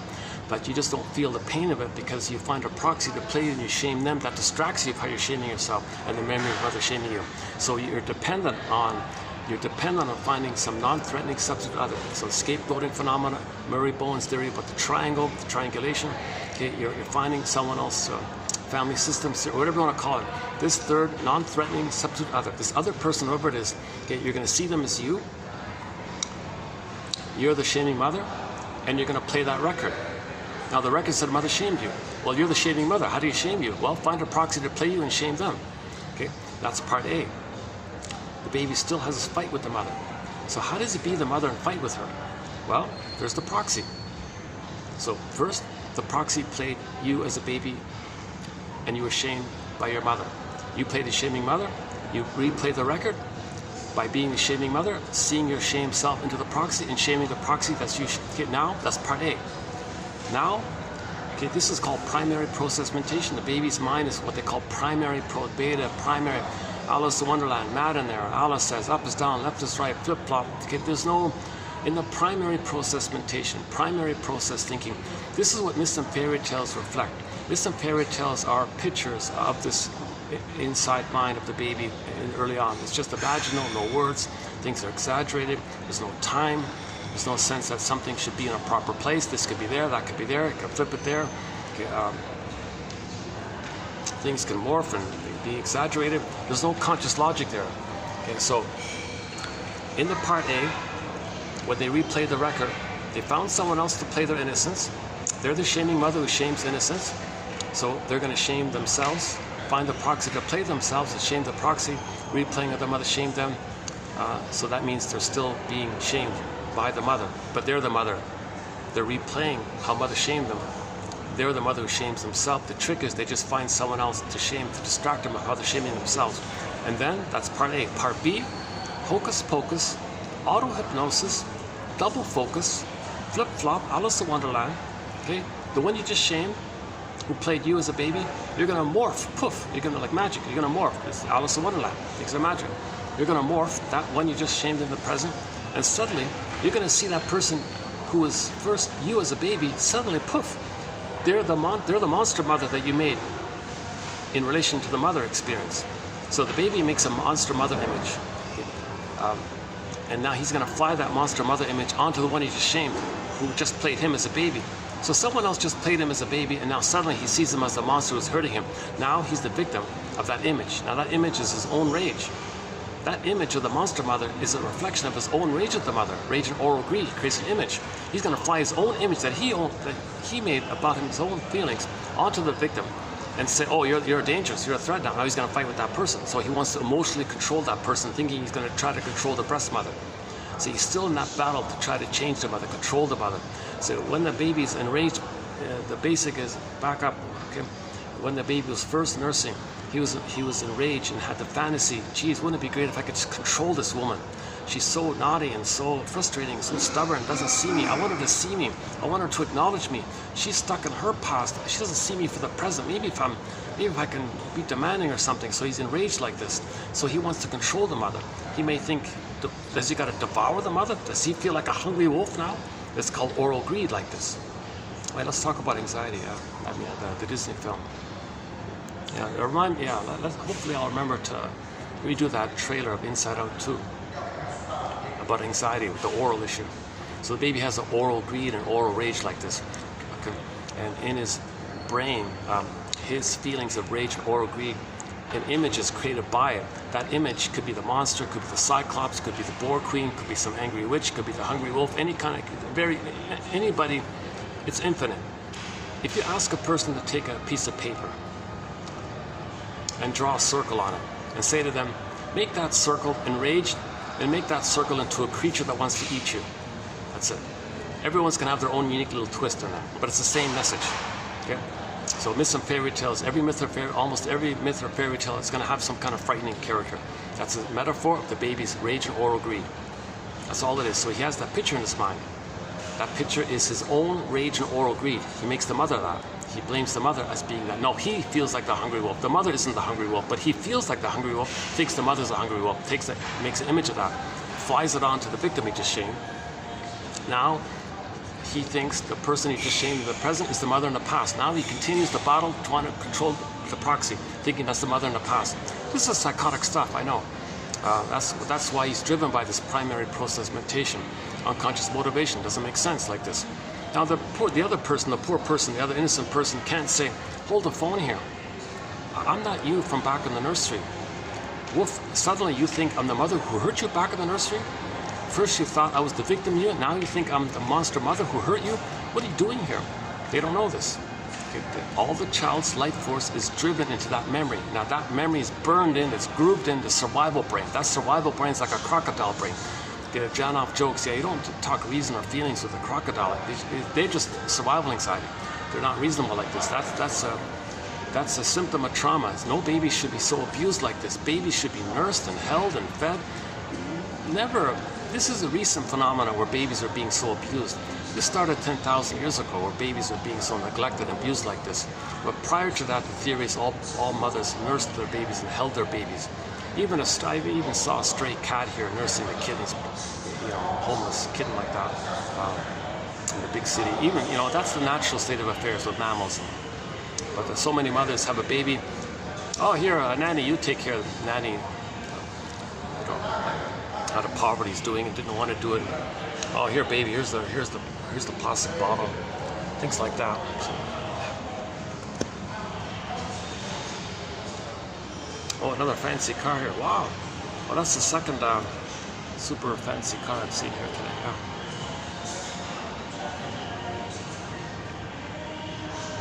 I guess in this little area here, this is sort of a key spot, isn't it? Right? Like a key.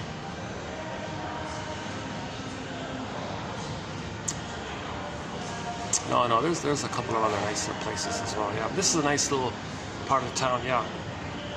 It's unique about this town. This is not the core main busy area. This is sort of like a minor, it's a partial residential, partial touristy area.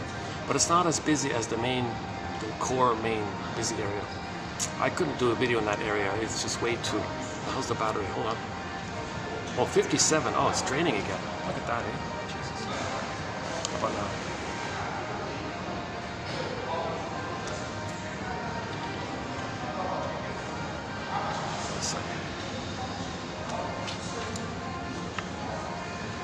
So now it's 95, so it wasn't using it.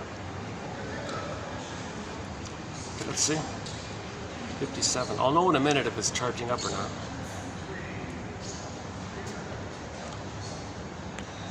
Yeah, let's keep this in two parts this time. It's already 5 o'clock, so yeah.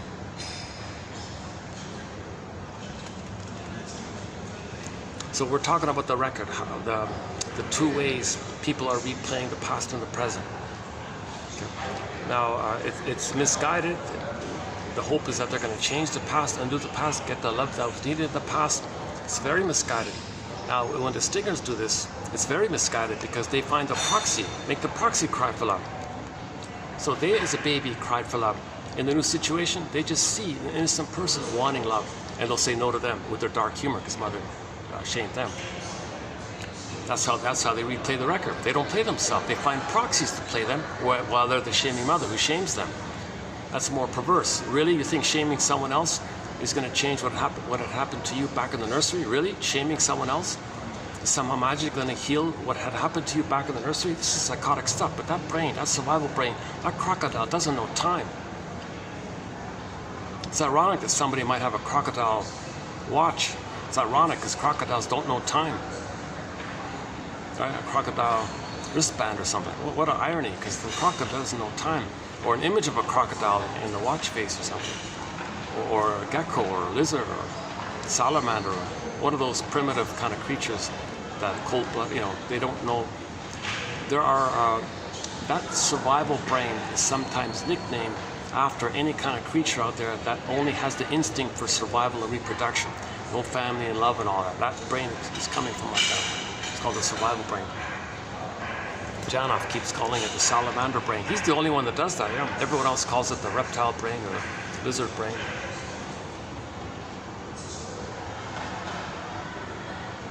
He likes the salamander brain because he thinks it better resembles, it's more inclusive of the spine part. He thinks it's more inclusive like that.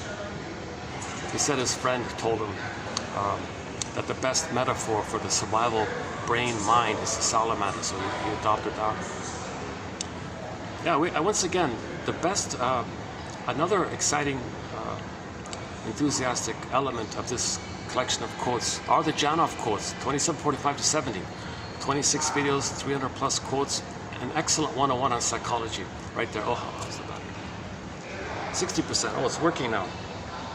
Okay, it's charging up. Good, that's a good sign. Okay.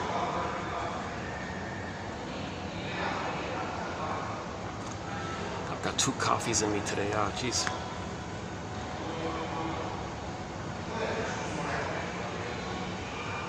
One coffee from the part 1 menu and second coffee from this part 2 menu.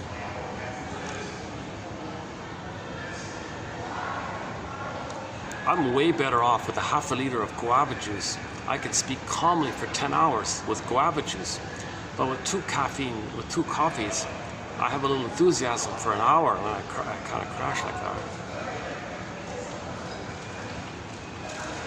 I mean, I have like a harder time speaking. I start mumbling a little bit, like, whoa, how come I can't speak clearly anymore? That has a reverse effect on me. I'm not really a caffeine drinker. I like herbal teas and a little bit of cocoa, maybe, or like chocolate or something, but I don't know why. Yeah, I'm not sure why. I like decaf. Like I used to drink a lot of decaf. That part 1 I talked about the dandelion. There used to, I can't find that anymore. There used to be like a dandelion herbal coffee substitute with the dandelion root.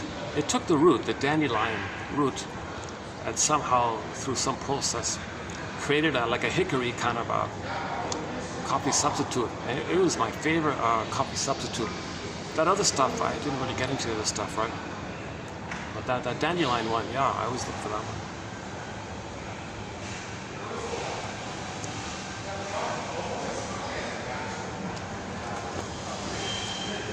Oh my God. Had I known that as a child, I would have collected everybody's throwing away all their dandelion. I would have happily, as a kid, have gone around to all the neighbors and said, can I pull out your dandelions? You don't want them? Don't poison them. I'll just pull out the roots for you, don't worry. Oh sure, knock yourself out. I would collect. I could have pulled up an unlimited, all you can pluck out, all you can pull dandelion root thing, right? Maybe I could have, had I known about this, maybe I could have gone there and created the first dandelion coffee herbal drink from the roots, had I known about it.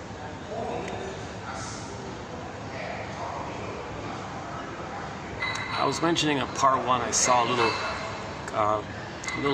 just a micro news item where some neighbor was enraged at his neighbor around his dandelions. I'm talking about that.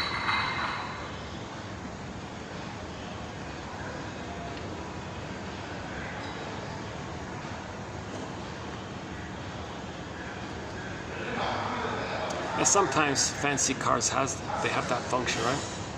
That they feel important. They're above others. More expensive.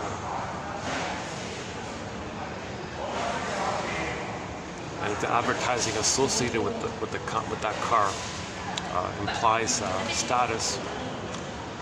That's that they're self-sufficient, superior, and other cars are less prestigious. It's outside in. You can't find a soul by status symbols and things. But it does give you serotonin. Because when you put someone else down, you're in the blissful oneness that you had. Oh yeah, by the way, when the stingers do all this, they're addicted. It's addictive. That blissful oneness is maintained Now the pain of it all is divided up. The proxy, it's externalized, plus you're numb. So they're in a trance, but they get a blissful feeling. Okay, so the narcissist psychology is named after that little white flower called the narcissus flower. Okay, on the front cover of Alexander Lowen's book simply called Narcissism, on the front cover you can see a photo of it. Narke, ancient Greece, narcissus comes from narke. Okay, and it traces down like that. It gives people this illusionary effect, because the baby had this illusionary solipsistic effect, that they're in a blissful oneness with the mother, and they're little kings and little gods like that. Now that's a byproduct of their soul being shamed, which they project. So if they see others in a no good, then they can inflate with their fancy car or whatever, that they're in the one-up place, self-sufficient, superior place. But by comparison, they see their unloved place on the cheaper car, inferior cars, that's quote unquote, then they get the blissful feeling. So they may be a little addicted and a little kind of excited to ride around a car that costs 10 times more than the average car, whatever.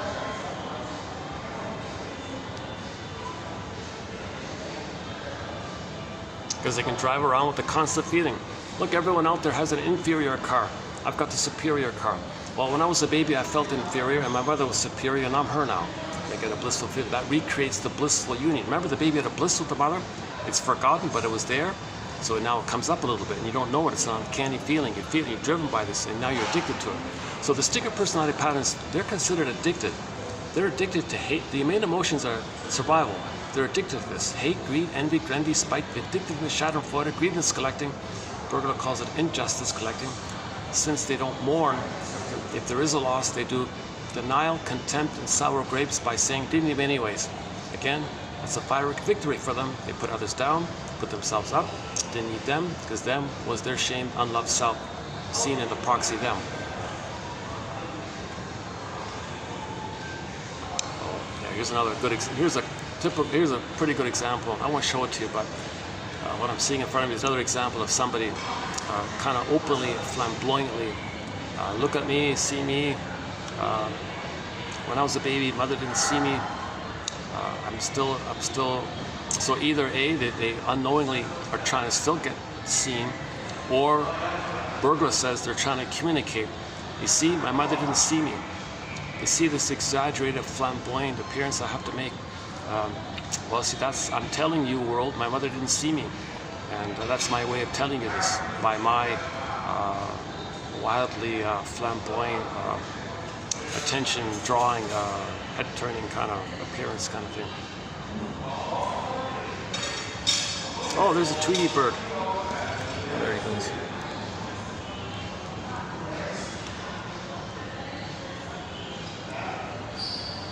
Oh my, that was an unconscious slip, eh? Oh, there's a Tweety. I thought I saw a Tweety bird.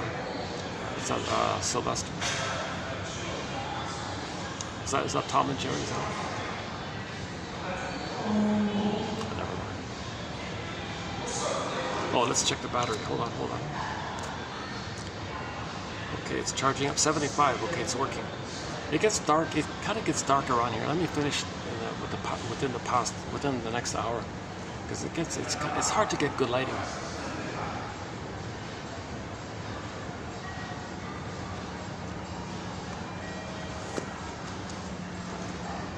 Okay, there's a whole body of material about the stinger personality patterns. There's a wealth of material there. It takes 2 hours to run through it, so I won't do it this time around.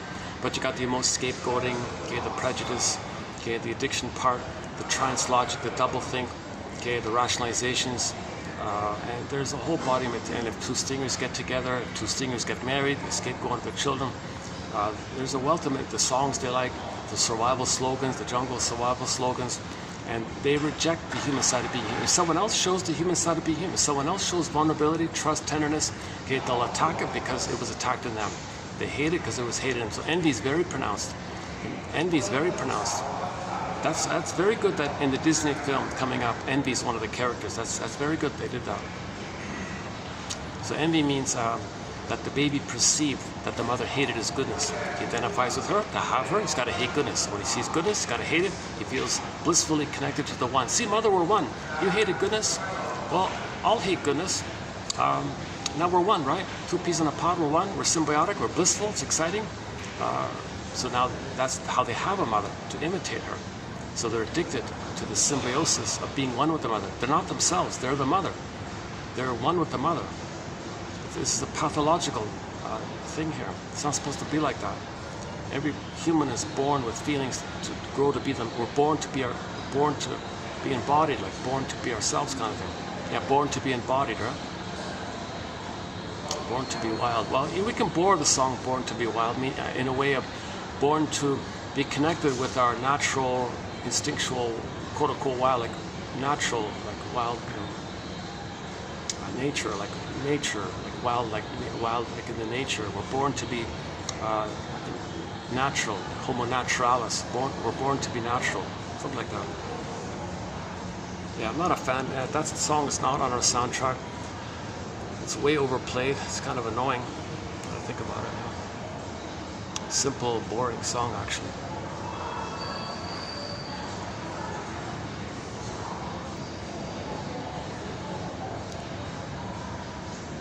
Born to be an adult, born to be psychologically free, born to be ourselves.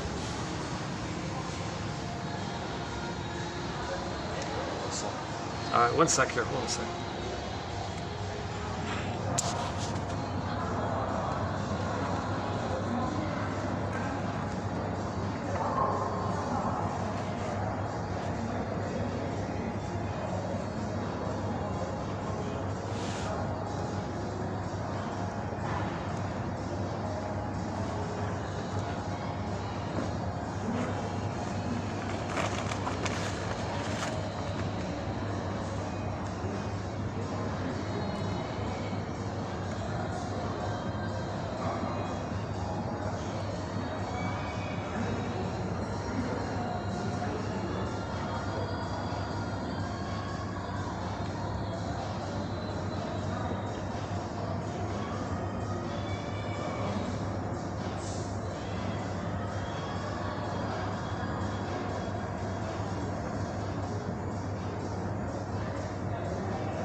I just took a little juice. I had some juice in my bag, yeah.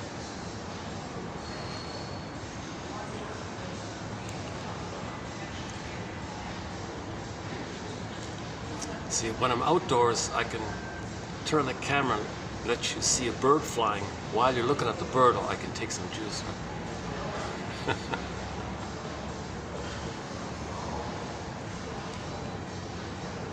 Okay, let's just leave that there for the time being, for the sting of personality patterns, right? The proxies play their innocence, which they shame. They poof the proxy into the mother and attack the mother.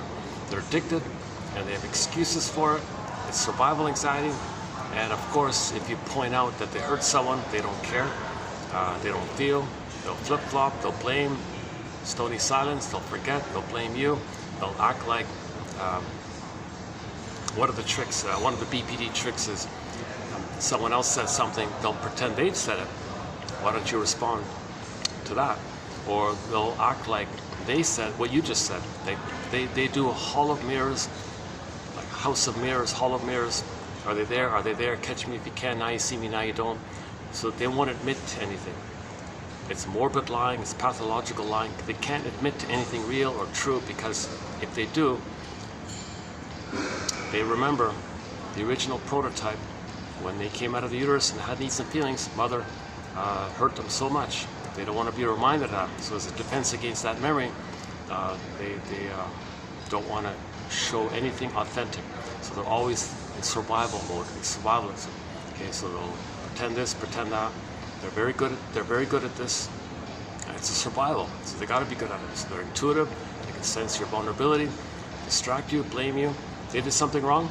find some little thing that maybe you didn't do, but just imagine you did and blow it up that you did. That you're no good. They'll flip. They'll distract. They're master distractors. They're master manipulators.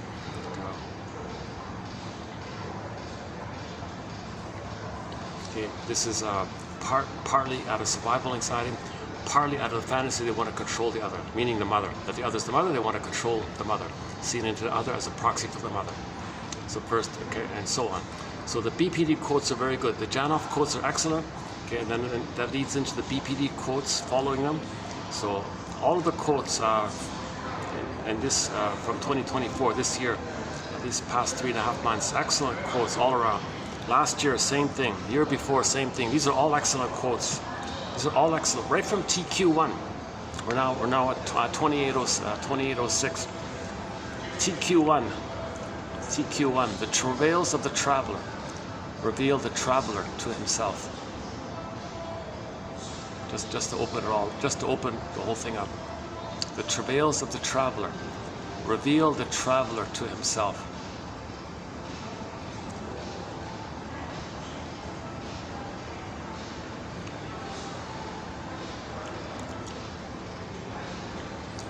Okay, if the trauma is post 18 months, when they replay the record, it's more benign. They play themselves, expect others to reject them, and recreate it.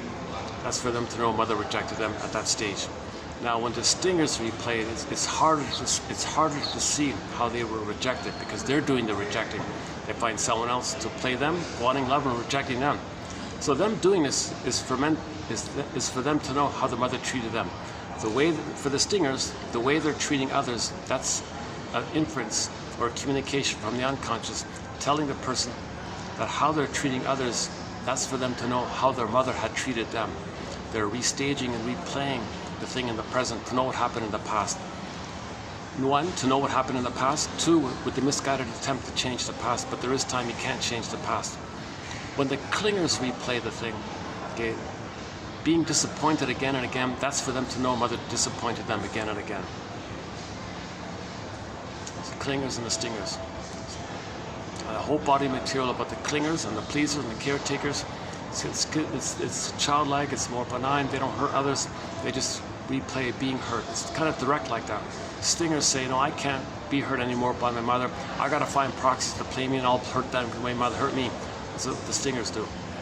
And the stingers are mainly operating out of the first brain, first mind, of survival mind.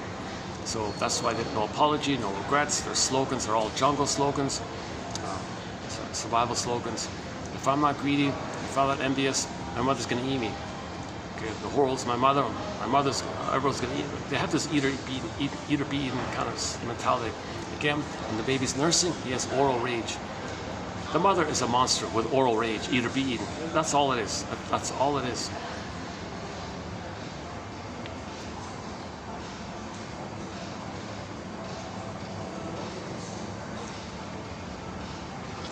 Okay, seems okay here. There's a combination of background noises, distance. So I don't think I'm bothering anybody out. Staff say, no, things are fine, don't worry. You can make your phone call.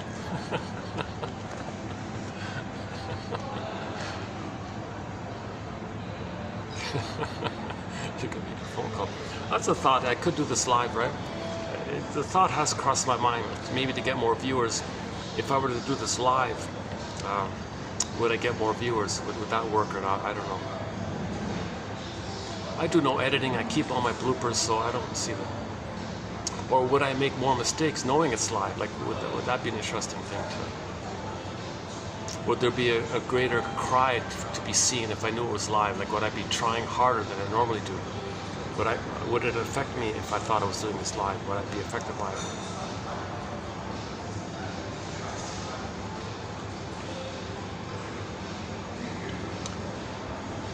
Okay, despite this part 1 and 2 here, today's video being kind of not as smooth as the other videos, I still hope some parts of it were okay, of interest.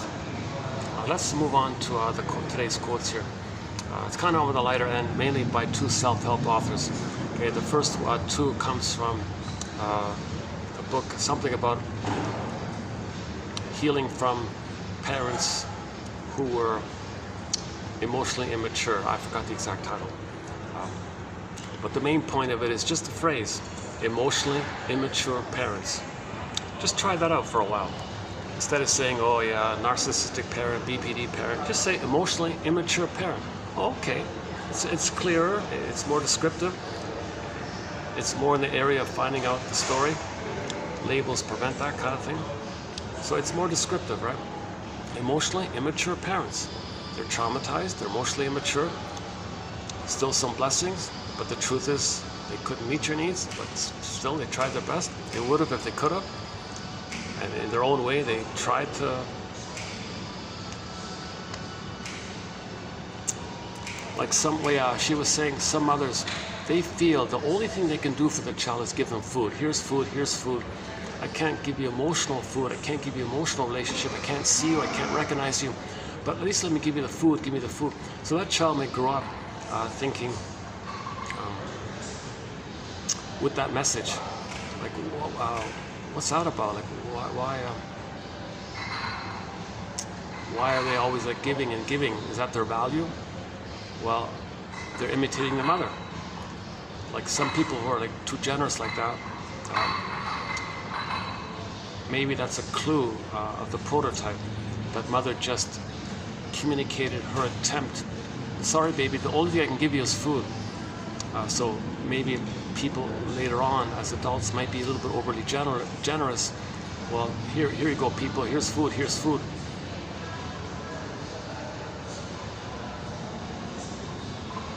People don't care about that because, well, people want the present is an emotional connection, an emotional relationship. Well, the mother didn't offer that.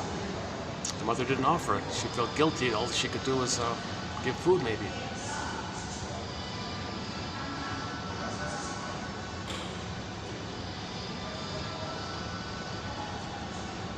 So we can learn about our past by observing our behavior in the present. That's sort of the basic message. Whatever our behavior is in the present, it's a clue to the past. Put it that way. That's what psychoanalysis is about. Okay, let's do the course here today. Let's begin. So again, the first two come from this self-help book. A wildly popular book. I couldn't believe it. My goodness. She just regurgitated the regular mishmash of, you know, how hurtful it is to grow up with parents who don't meet our needs like this, selfish parents and all this. But every time she used the word parent, all she did was use the phrase emotionally immature parent. I think that worked. I think that simple little word rephrase made her a millionaire instantly. Amazing. Rumpelstiltskin, right? Rumpelstiltskin. She found the right words, kind of thing. Emotionally immature parents fear genuine emotion and pull back from emotional closeness.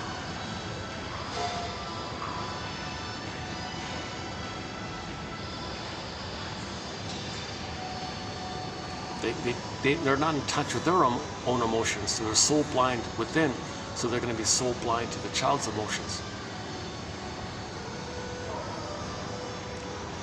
Plus their emotions are frozen. Remember Snow White's in the glass box, that's part of it.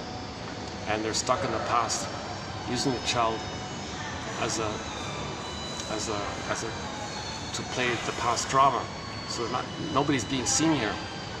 These emotionally immature parents use coping mechanisms that exist, that resist the reality and dealing with it. They don't welcome self-reflection. They're very common distinct personality patterns. No therapy, no self-reflection. If you point out something, they get enraged because the truth triggers the pain of when they first express their truth to the mother. They don't want the truth.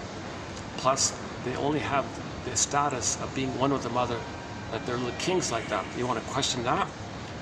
That's their survival place, thinking that they're an infantile God.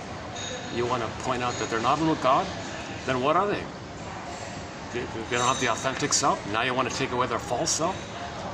Now, they can if in the right context with a caring witness in the therapy process, but they got to want to. They got to recognize it first. Question of timing. So yeah, those are the distinct personality patterns. They don't make I statements. Put it that way, just keep it simple. They don't make I statements. They don't apologize or admit or empathy or care. Like, yeah, so their immaturity makes them unreliable for their children. And they're blind to their children's needs once their own agenda comes to play. Yeah, they only see their past. They don't see the child's needs in the present. They only see their own needs in the past, which they're replaying. Myths and fairy tales have been depicting such parents for centuries. Think of how many fairy tales feature abandoned children who must find aid from animals and other helpers because their parents are careless, clueless, or absent.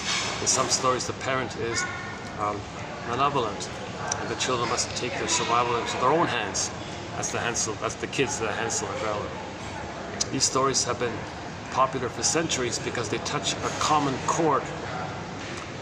How children must fend for themselves after the parents have neglected or abandoned them. Apparently, immature parents have been around. Immature parents have been a problem for a very long time. Now, I'm tolerating her concrete use of myths and fairy tales, but normally myths and fairy tales are reflections of the inner mind of trauma. But she's talking about the common chord that children feel like their mothers are witches. Children feel like they got to protect themselves or get help from their pets or whatever. That area. If the lack of emotional connection with emotionally immature parents, see that phrase, right? Emotionally, EIP, right? EIP.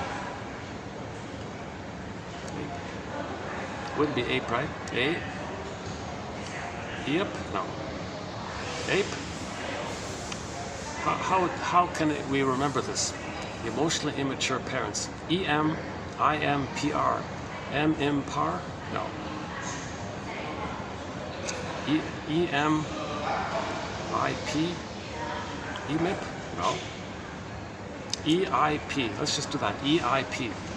EIP. Emotionally immature parents. EIP. Emotionally immature. I'm trying to remember myself. I want to use this phrase as well. Emotionally immature parents. If the lack of emotional connection with emotionally immature parents is so painful, why do so many people end up in similarly frustrating relationships in adulthood? As children, we don't recognize our parents' limitations because seeing our parents as immature or flawed is frightening. Babies can't know it. There's no way can the child understand that the parent is maybe even possibly just as immature as them. They can't see that. No way. They can't see that. It's too painful. Denial. Unfortunately, by denying the painful truth about our parents, we aren't able to recognize similarly hurtful people in future relationships. Denial makes us repeat the same situation over and over again. Only when we admit that the mother was emotionally immature, then we stop choosing people or friends or like that. Replaying the past, trying to master the past, enter the past, correct the past, continue the problem with the past. So you find someone who reminds you of your mother, see the person in the present as an emotional reincarnation of your mother in the past, continue to struggle with your mother using the proxy, playing your mother, and not making sense like this. That's why you're choosing them, because it's unfinished business with the mother. That's why you're choosing them. Your experience growing up. Okay, that's it for her, right? Lindsay Gibson. The next one is from someone named Lobo. Is it Danielle? Is that right? About the BPD, yeah. So we did a whole bunch of quotes on the BPD. Excellent quotes. Christine Lawson, James Grotstein. Excellent quotes, mostly from the psychoanalytic. It was both psychoanalytic and self-help. The next few are just simple self-help ones. Okay. Your experience growing up with a mother with the borderline mind likely has damaged your ability to see yourself as lovable. That's pretty obvious. When they are frustrated, individuals with BPD may create situations that pit one family member or friend against another as a way to reassure themselves of their self-worth. They feel important, They pit A and B against themselves. They feel quite important doing this. That's how they elevate their narcissistic self-worth. Others are them as a wounded child. They play the mother who shame themselves. Okay, find a way to get A and B against themselves.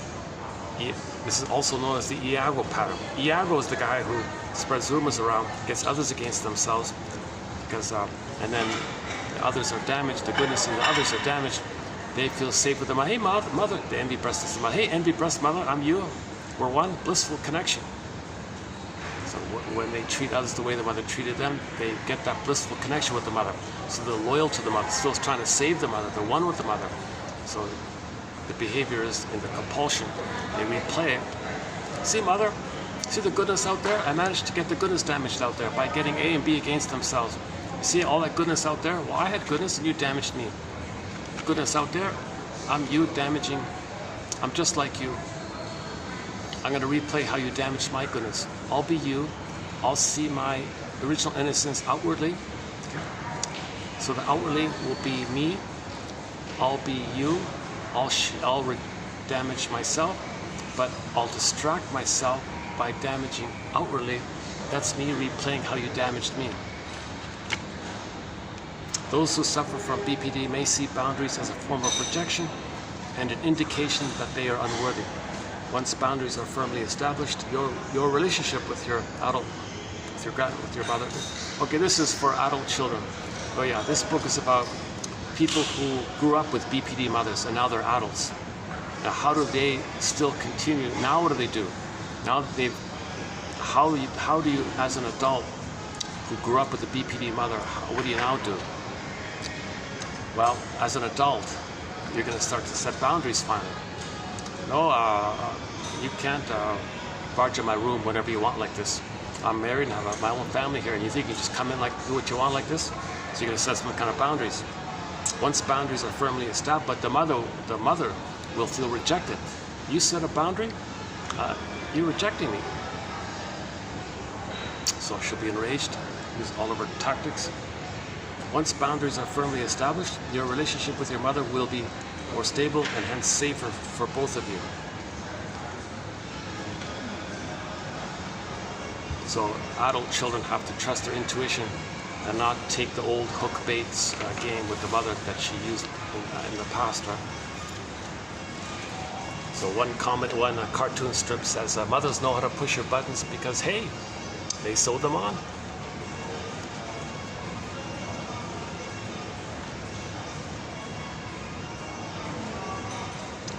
Most likely, you have been feeding your mother's illness for many years. A well-fed illness is not likely to accept new boundaries without testing you. Yeah, so here are the two new self-help phrases I'm just experimenting with. EIP, emotionally immature parents, and this other one here, the enabling. She calls it enabling, feeding the illness. Can you believe it? Feeding the illness.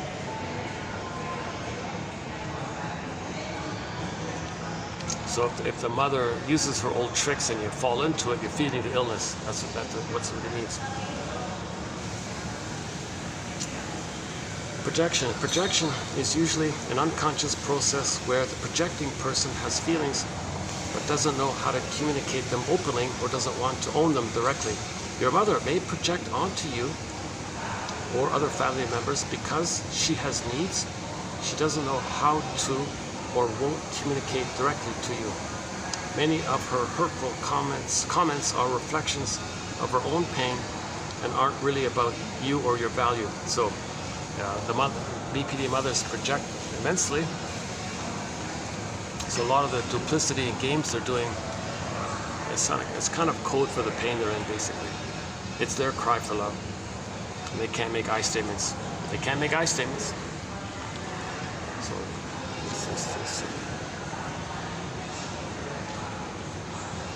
parental inversion. You may be a parentified adult child. Mothers with BPD train their children not to say no so that they will always be willing to please her. Oh yeah, so mothers are very good at brainwashing their children. It's the buttons one. Mothers know how to push your buttons because, hey, she sewed them on. That cartoon again. So baby's vulnerable. She's the baby's putty to the mother. She could easily brainwash the baby. A lot of mothers are brainwashing the babies big time, and she has immunity. She has immunity. No one steps in, no one interferes. Mother knows best.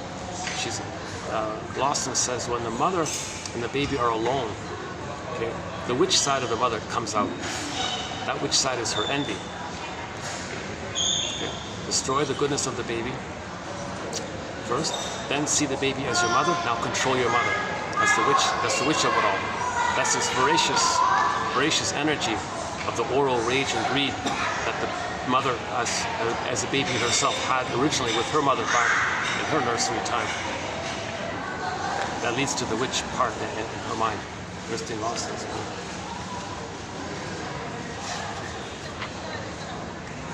Okay, that's okay. Next one are just some miscellaneous ones. All right. We don't have many quotes from Mr. Adler here, but this one's okay. Alfred Adler traced neurotic problems in living to failures in relational life. Quote, a lack of ability to make contact. I expect from a client the same attitude which he has shown toward his family. The lack of ability to connect is revealed through transference. That's pretty clear like that, right? So if people are neurotic in their life, it's all about relating. It's all about relating. This relating problem is revealed in the transference. Our transference in the present is like a communication of the problem in the past. The task of the therapist is to recognize and uncover infantile wishes and longings hidden in various forms of resistance. The cry for love.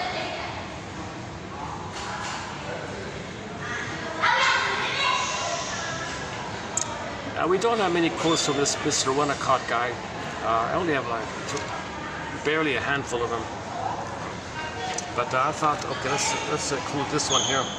Here's another sort of an apology kind of one.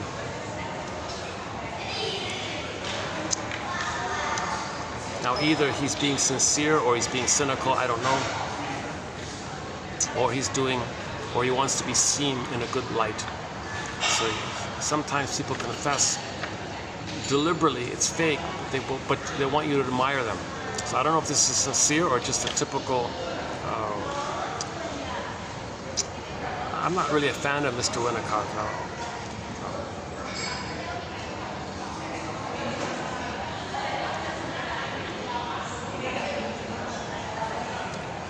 Quote, here's him speaking here. It appalls me to think how much change I have prevented or delayed by my need to interpret. I think I interpret mainly to let the client know the limits of my understanding. It is the client and only the client who knows the answers. So here he's trying to be a little humanistic, you know. And you can see it in his writing. I can't read him for too long. He does seem to have a constant desire to interpret and analyze, interpret, like it's. Sometimes it's almost poetic a little bit. Sometimes it's very annoying. Sometimes it's poetic. He's a very conflicted kind of guy.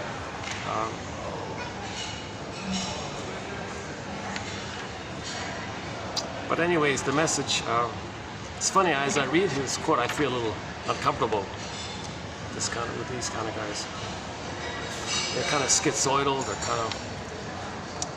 They have this their own personal inner conflicts of fears of abandonment, fears of engulfment, kind of come out in their writing. This push-pull kind of say, don't say, hall of mirrors, hedging. That I say this, that I mean this. You might think this. I can say. If you think I said this, I can say no, I meant that. He has that kind of quality a bit. But anyways, let's for the time being say it's sincere that he prevented a lot of people from healing because he had a need to tell the clients his limits. So he unconsciously wanted to tell the clients, I'm a child, I have limits, I need more, there's my limit. Can you know my limit and know me? well, how's the client going to react to that? So he finally said, well, let up here. I don't need to do this anymore.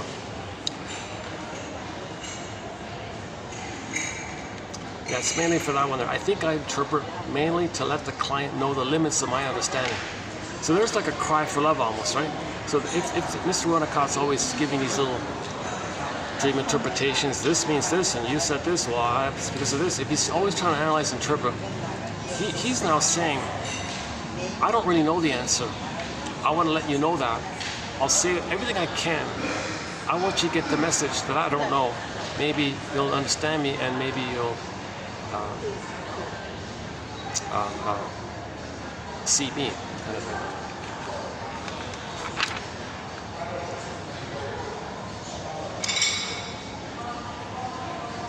The next one comes from a guy named Anthony Storr, popular author. I don't know him too well.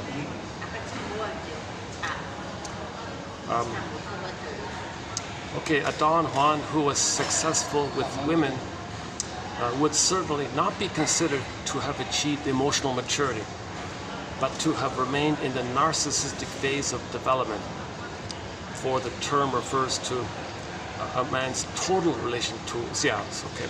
So emotional maturity is the total relationship to the woman as a person, and having an emotional connection. Don Juan only once.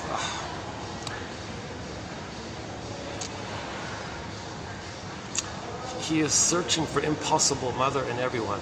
He knows he's not going to get it. That's a defense, because he's loyal to them, because he is the mother, and he's looking for the impossible mother. So he's not relating to anybody in the present. So don't think he's some kind of mature person because he's successful in his conquest or something. He's still an infant, narcissistic infant. The majority of symptoms for which persons consult psychoanalysts are not like a diseased appendix, parts of the person which he can well be without. Psychoneurotic symptoms are, in most cases, the outward and visible sign of an inner and less visible distortion of the client's personality, and the exploration of the symptoms inevitably leads on to a consideration of the whole person. Okay, so a very basic point a lot of people make. People think that okay, number one, psychoanalysis is not a magic breast. No magic words here. Okay, the unconscious breast, meaning milk. The unconscious words, milk. No magic words, milk. Nursery, it doesn't work like that. You got to be your own detective. Number two, it's not like you got a physical issue with the appendix and everything's okay afterwards. The person goes in with a complicated Greek melancholia. It doesn't work like that. You got to treat the whole person. So in terms of emotions and all that, you got to treat the whole person. Plus, symptoms are relational. As mentioned in part 1 by Capex, the baby was crying, mother said no, energy went in, went to the organ had a failure. So the failure of the organ is revealing and concealing the emotional conflict, and the psychosomatic physical symptom, it's still crying out to the mother. Sarno says back tension, back pain is your anger at the mother. It's still towards the mother. So psychosomatic symptoms are relational, just covertly. In the beginning, it was overtly, and it was like healthy like that, pushed inwardly, using the body to cry for you. So psychosomatic symptoms, mainly you're crying through the organs, kind of thing. You're angry, using your anger goes to the organs, and the organ's gonna go kaput. So treat the whole person. Clients can only be here's an interesting one. Clients can only be distinguished from non-clients by the fact that they present themselves for therapy, not because they are noticeably more neurotic than those who don't seek a therapist's assistance. So just in broad general terms, you take the average person on the street, he doesn't go to therapy. You take the guy who does go to therapy. Now, the guy who does go to therapy, things are kind of open and all this. Well, the guy who doesn't go to therapy, he just keeps it closed. he may be just as neurotic as the guy who's trying to face his inner conflicts. The other guy just denies his inner conflicts. So he can be just as neurotic as the guy on the sofa, right? That's what he is. Agoraphobia is usually linked with the persistence of childhood dependency, fear of abandonment by the mother. Yeah, we don't have a thread in this area, but it does link to the idea. Again, agoraphobia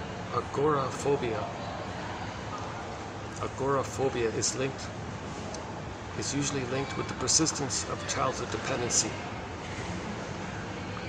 fear of abandonment by the mother. So the example was some people in their 20s. They were afraid to, like, you know, go out in the open on their own, kind of thing. That traces to the idea of the memory of mother clinging to them.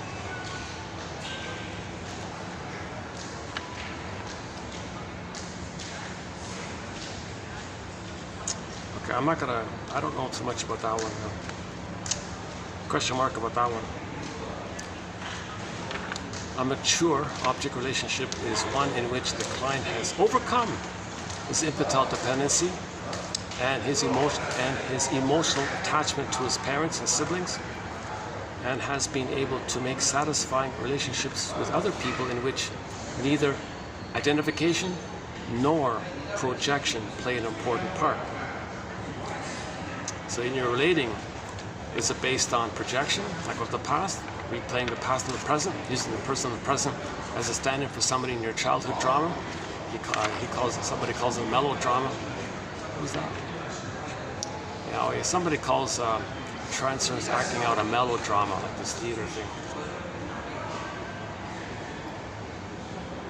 Nor do you see people as you or your parent, or identify people in a certain way. Can you see them for who they are? Can you relate to them as a whole person for who they are? Can you accept them for who they are, but understand who they are, kind of thing? Rather than, I don't want to see who you are, I want to see my old unmet need and project my past to the present. Lastly, okay, finally here, just on a lighter note here. It is time I started a new journal. Come, my unseen, let us talk together. That's a nice little one at the end there.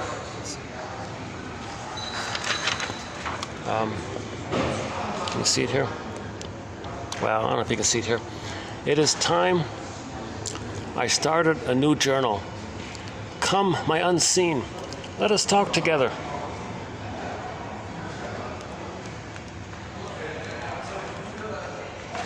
Stingers won't do a journal. They may do mechanical reporting, concrete thinking. They won't do anything vulnerable, because the moment they think they're going to be vulnerable, that image they made of the hungry wolf, the mother is a hungry wolf, it's really their own oral rage and greed. But anyways, now it's a mother imago of a hungry wolf, although that image is still the person's, as a child's, oral rage and greed. Nevertheless, they think that image finally is going to eat them. So if they're vulnerable, mother's going to eat them. So they can't be vulnerable, or tell the truth, or be honest about anything. Catch me if you can. Now you see me, now you don't. Flip-flop. Christine Lawson was saying, children of borderline mothers, they're always playing this game with the flower. Now mother loves me, now she doesn't. She loves me, she loves me, she loves me now. They never know what mood she's going to have. Again, BPD, okay, as part of their survival antics, melodrama, they can switch their moods quickly. The intensity can be dramatic. They can mislead you there.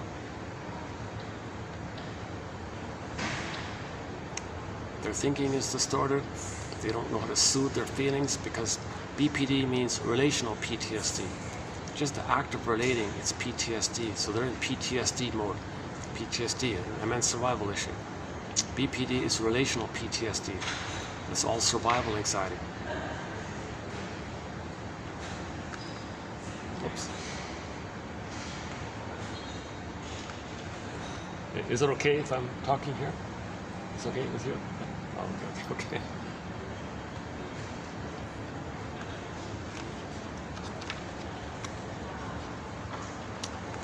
the seats are taken, yeah. Okay, we're near the end anyways.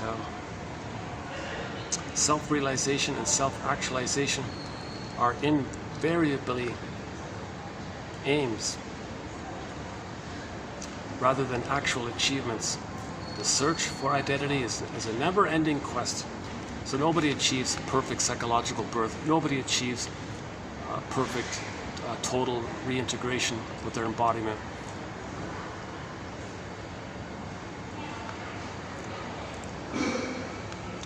One guy said, he puts it this way, one guy said, how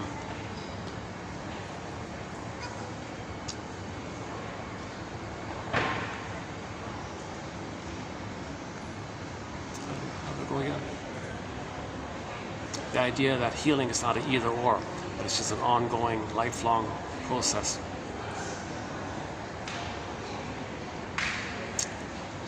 Okay, let me look it up. Yeah, there's a quote on this point.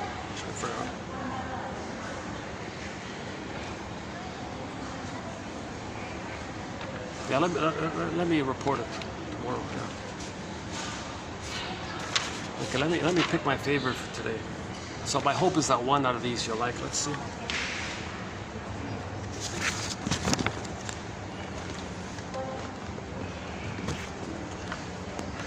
So let's do this. Okay.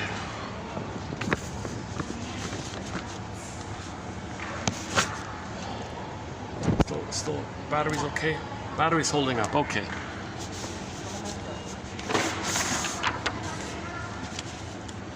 Okay. Yeah, I like the phrase here. EIP, emotionally immature parents. And that part's okay. Yeah, denial makes us repeat the same situation. You know, by the way, yesterday we had a good quote. Let's see. Yeah, yesterday we had a good quote by Yves Hendrick.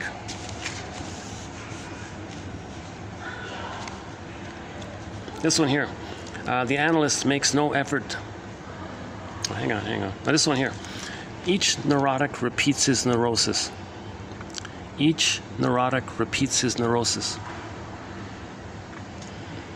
The analyst has vastly more opportunity to observe that the neurotic's unconscious emotional attitude to very different situations is repeatedly the same.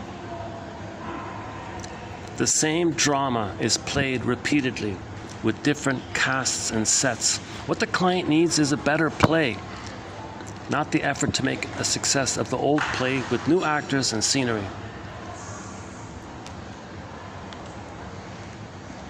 It's never going to work. You can reorchestrate the childhood nursery past in the present some kind of way. It's never going to change the past. You don't need to do that. You need a new play. You need a new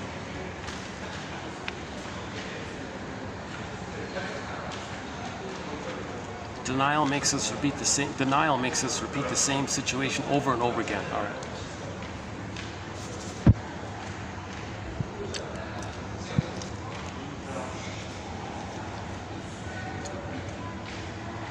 Yeah, I think this is a key one here. When they are frustrated, individuals with BPD or the Iago personality pattern or narcissistic personality, basically anybody with a stinger personality pattern, trauma before 18 months, they may create situations that pit one family member against another as a way to reassure themselves of their self-worth.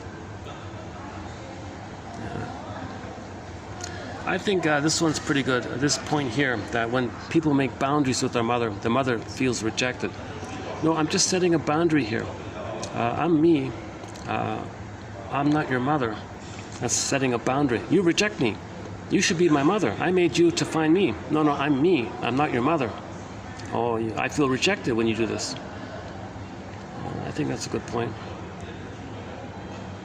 This phrase here, feeding the illness, yeah.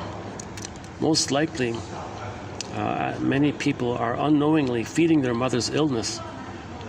A well-fed illness is not likely to accept new boundaries.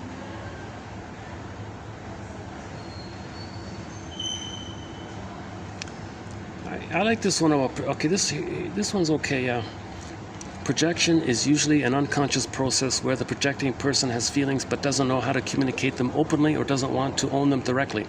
Your mother may project onto you or other family members because she has needs she doesn't know how to or won't communicate directly to you.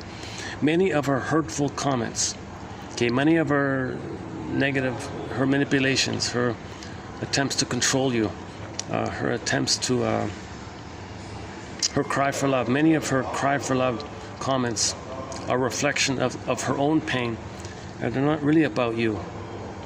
It's not about you as a person. They're stuck in their past. Parental inversion.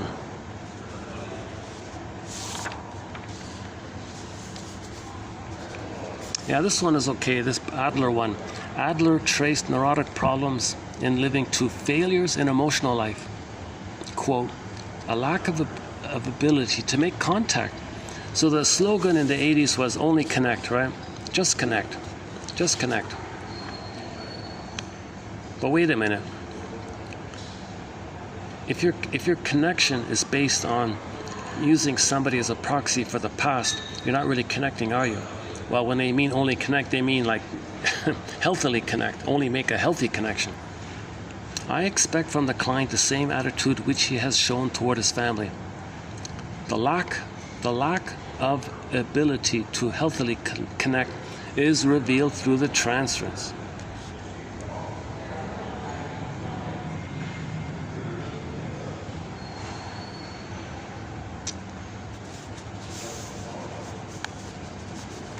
Okay, and this one's not bad. A mature object relationship is one in which the client has overcome his infantile dependency and his emotional attachment to his parents.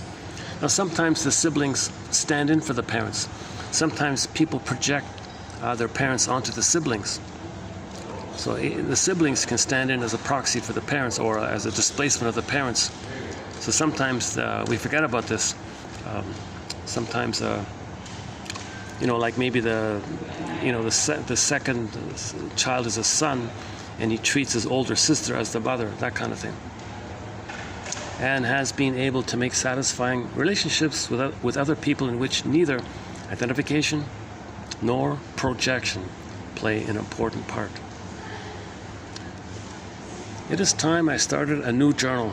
Come, my unseen, let us talk together. Reminds me of the folk singer Joni Mitchell. She says she gets out the journal, gets out the pen, opens the journal, says, all right, I'm going to face the beast, she says, writing. Meaning facing her resistance, facing her fear to be vulnerable. Face the beast, meaning the old memory that the mother's going to eat her. That's the beast. So she creates an image of her mind, of her own rage and oral greed, sees the mother as a beast, thinks if they're going to be vulnerable, if she's going to write an authentic feeling about a poem or song or whatever, well, wait a minute, if I'm vulnerable, the beast is going to eat me. Okay, so she's got to face the beast. No, that beast is not my mother. That beast was my own rage and oral greed. Face the fact that as a baby, she felt rage and oral greed. Let's do the Disney. Yeah, let's do the Disney. Maybe I can find some other place to do it. I don't like spending too much time. Like I'll spend up to an hour here, just in case somebody wants to sit here longer. I want to minimize the chance of anybody possibly being annoyed by my. It's funny that usually I'm the one that has to leave places when people are talking or yapping too much or something.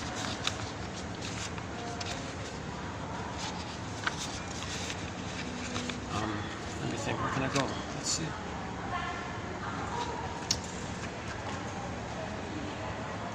Yeah. Let's try that other end again. That should be okay. Yeah, hold on a second.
It's so quiet. Look at how quiet it is around here. Oh, it's surprisingly quiet around here. Wow.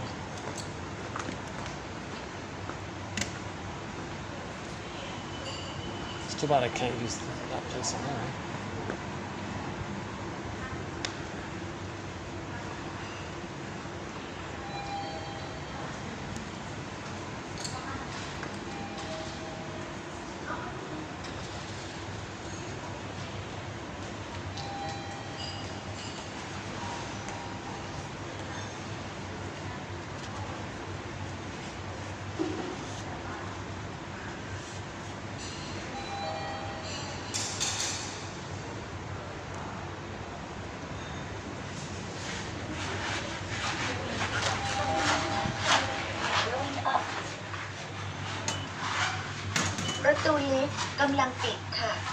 Door closing.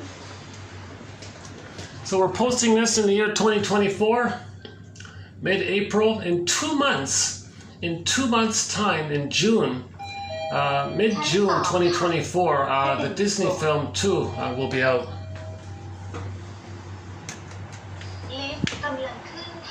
Actually, yeah, it's not yeah, there is a 2 there. So Inside Out 2, yeah. Let's talk about the Inside Out 2. You know, hopefully there'll be an Inside Out 3, 3, and then a 4, Inside Out 5, and finally a 6. Let's hope they'll do at least 6 Inside Outs. ชั้น 6 ค่ะ 6th floor. The more the better.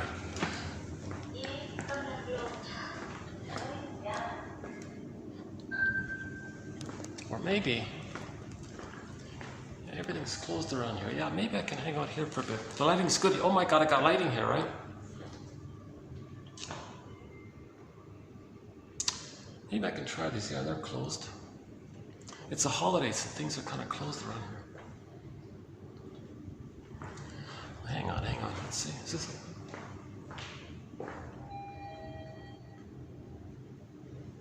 It's open, but nobody's. Yeah, just the trainer's there. That's the training room.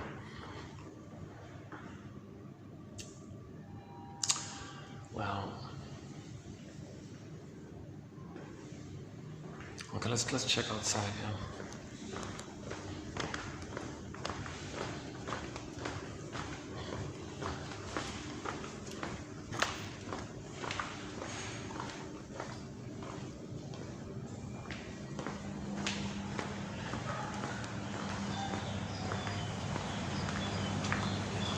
Oh, no people there? No, okay.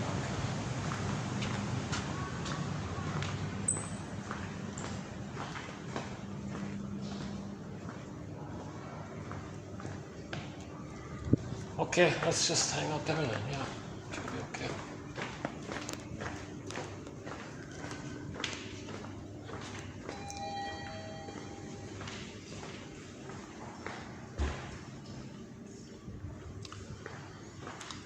Okay, let's just spend 10 minutes to talk about the Inside Out trailer. So the trailer is out now, right? I just noticed this. I just noticed recently, 2 days ago, that the Inside Out show, there's going to be a sequel called Inside Out 2.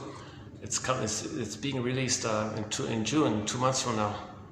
I'm posting this in April 2024. In June 2024, the film's coming out.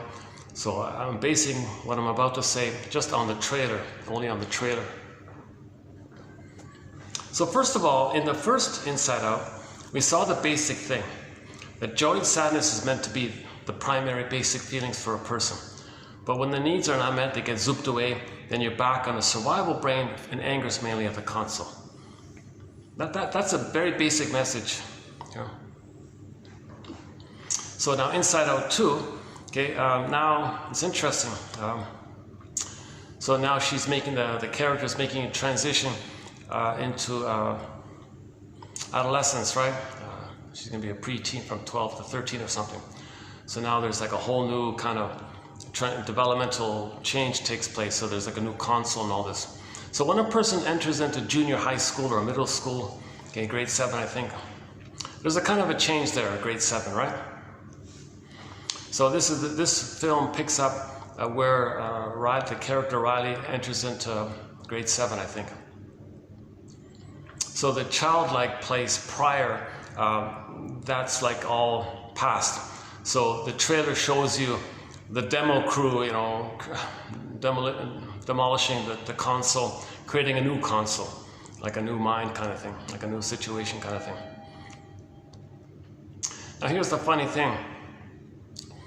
In the first film, joy and sadness got zooped away, and anger was at the console. Anger, fear, disgust. In the sequel, all 5 characters get zooped away.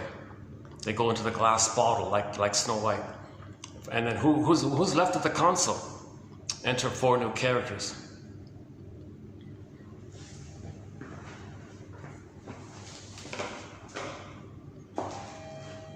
Okay, so enter 4.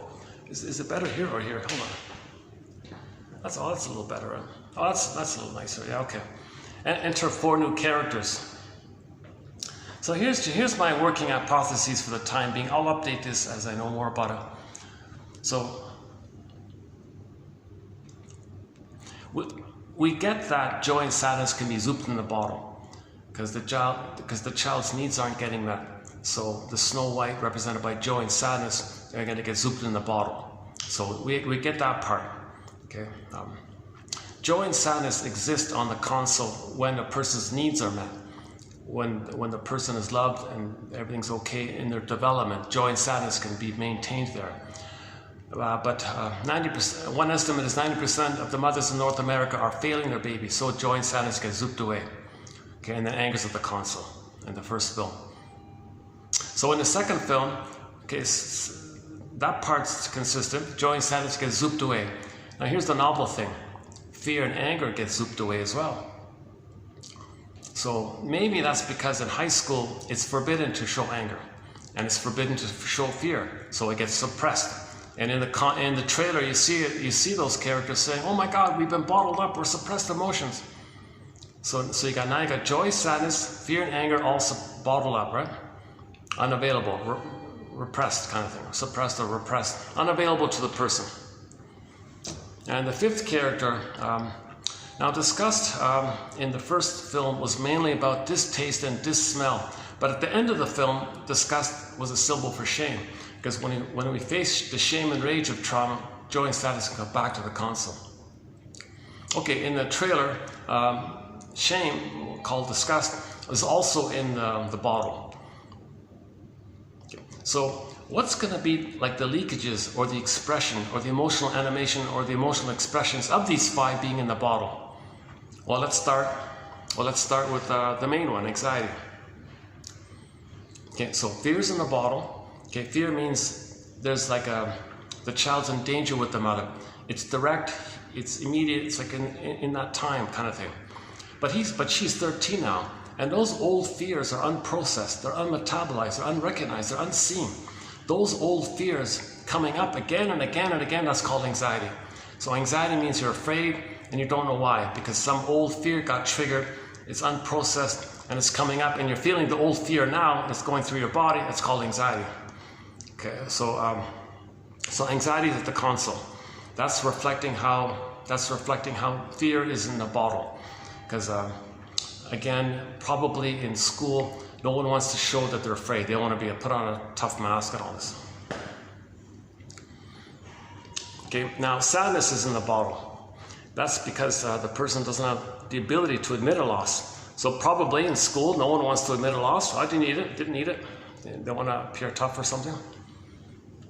So if a person were to try to admit a loss, that would bring up the fear, hence anxiety, of not getting mother's love, to have an identity, for sadness to be there. So to admit any kind of loss, so I'm going to assume in this sequel, if Riley were to admit any kind of loss, there'd be an immense fear around it. That's the old fear, but fear is bottled up. Anxiety is at the console. So there'll be anxiety when she tries to attempt to admit a loss, because admitting a loss brings up the old fear that's in the bottle of what the mother did to the baby. So anxiety at the console is kind of doing double duty. It's kind of like the expression of both the fear and the inability to mourn. Sadness means they can't mourn anymore. They can't admit loss. There's no identity. There's no authentic self, because joy and sadness is in the glass bottle, like Snow White. You need Snow White. You need the beingness to have sadness there. But the beingness is bottled up. Joy and sadness are bottled up, so you can't mourn losses if joy and sadness is bottled up. Okay, that's the beingness, and joy and sadness are part of the beingness. So if the beingness is bottled up, there can't be sadness. So if the person did try to want any kind of sadness, that would just bring up the fear around the loss of identity, the loss of the capacity to be able to have sadness at the console. So I think anxiety is about both. The old fears of relating, the old fears of what the mother did coming up, mother abandoning, mother engulfing, mother demanding, mother criticizing, mother nagging, mother clinging, mother using, mother exploiting, all this stuff with them. Okay, so the person with anxiety is going through life being triggered and reminded of what the mother did in the past, and they don't know what it is, they don't know why. So they're trying to go through life being reminded of the past all the time. And once again, the expression of sadness or the inability to mourn losses, okay, that would bring up the old fears, hence the anxiety. So anxiety represents both fear and sadness in the bottle. Okay, what about the joy character? The joy character is in the bottle. So what they did was to express on the surface the animation, the emotional animation or expression of joy being in the bottle. They put the character NU. Okay, NU is like the feeling of bored and restless. So that means a person wants to feel joy, but joy's in the bottle. The byproduct is they feel kind of bored. So that's a ballpark approximation of when we can't feel joy, we may feel this NU thing.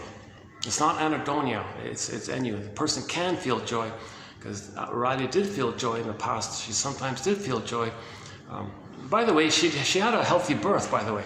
Back to before I forget, back to the first film. The first memory was the joy orb that came out, the memory. So when she was born, she wasn't traumatized. Okay, now when a baby's not traumatized, they'll be athletic and good at music. Ambidextrous, and they'll be athletic. So she's a hockey star, right? She's a hockey player. So that just means the embodiment part is okay. She wasn't traumatized in the uterus or at birth. So the first memory, the first emotion was the joy. That's good. So the mother did a good job. The mother didn't traumatize her when she was inside nor at birth. So Riley got a good start in life. The problems come afterwards, which is the case for most people. But a lot of people get traumatized at birth and before. So the theory is if the baby is not traumatized in the uterus or at birth, they'll be athletic, musical, flexible. Like they can run a marathon, or be a sports player, or be a good music, or be a switch hitter in baseball, or play with the tennis, play with both sides maybe, or some musicians can play the guitar with either way, left-handed or right-handed. That's sort of a sign that things are okay like that, things are balanced and all this.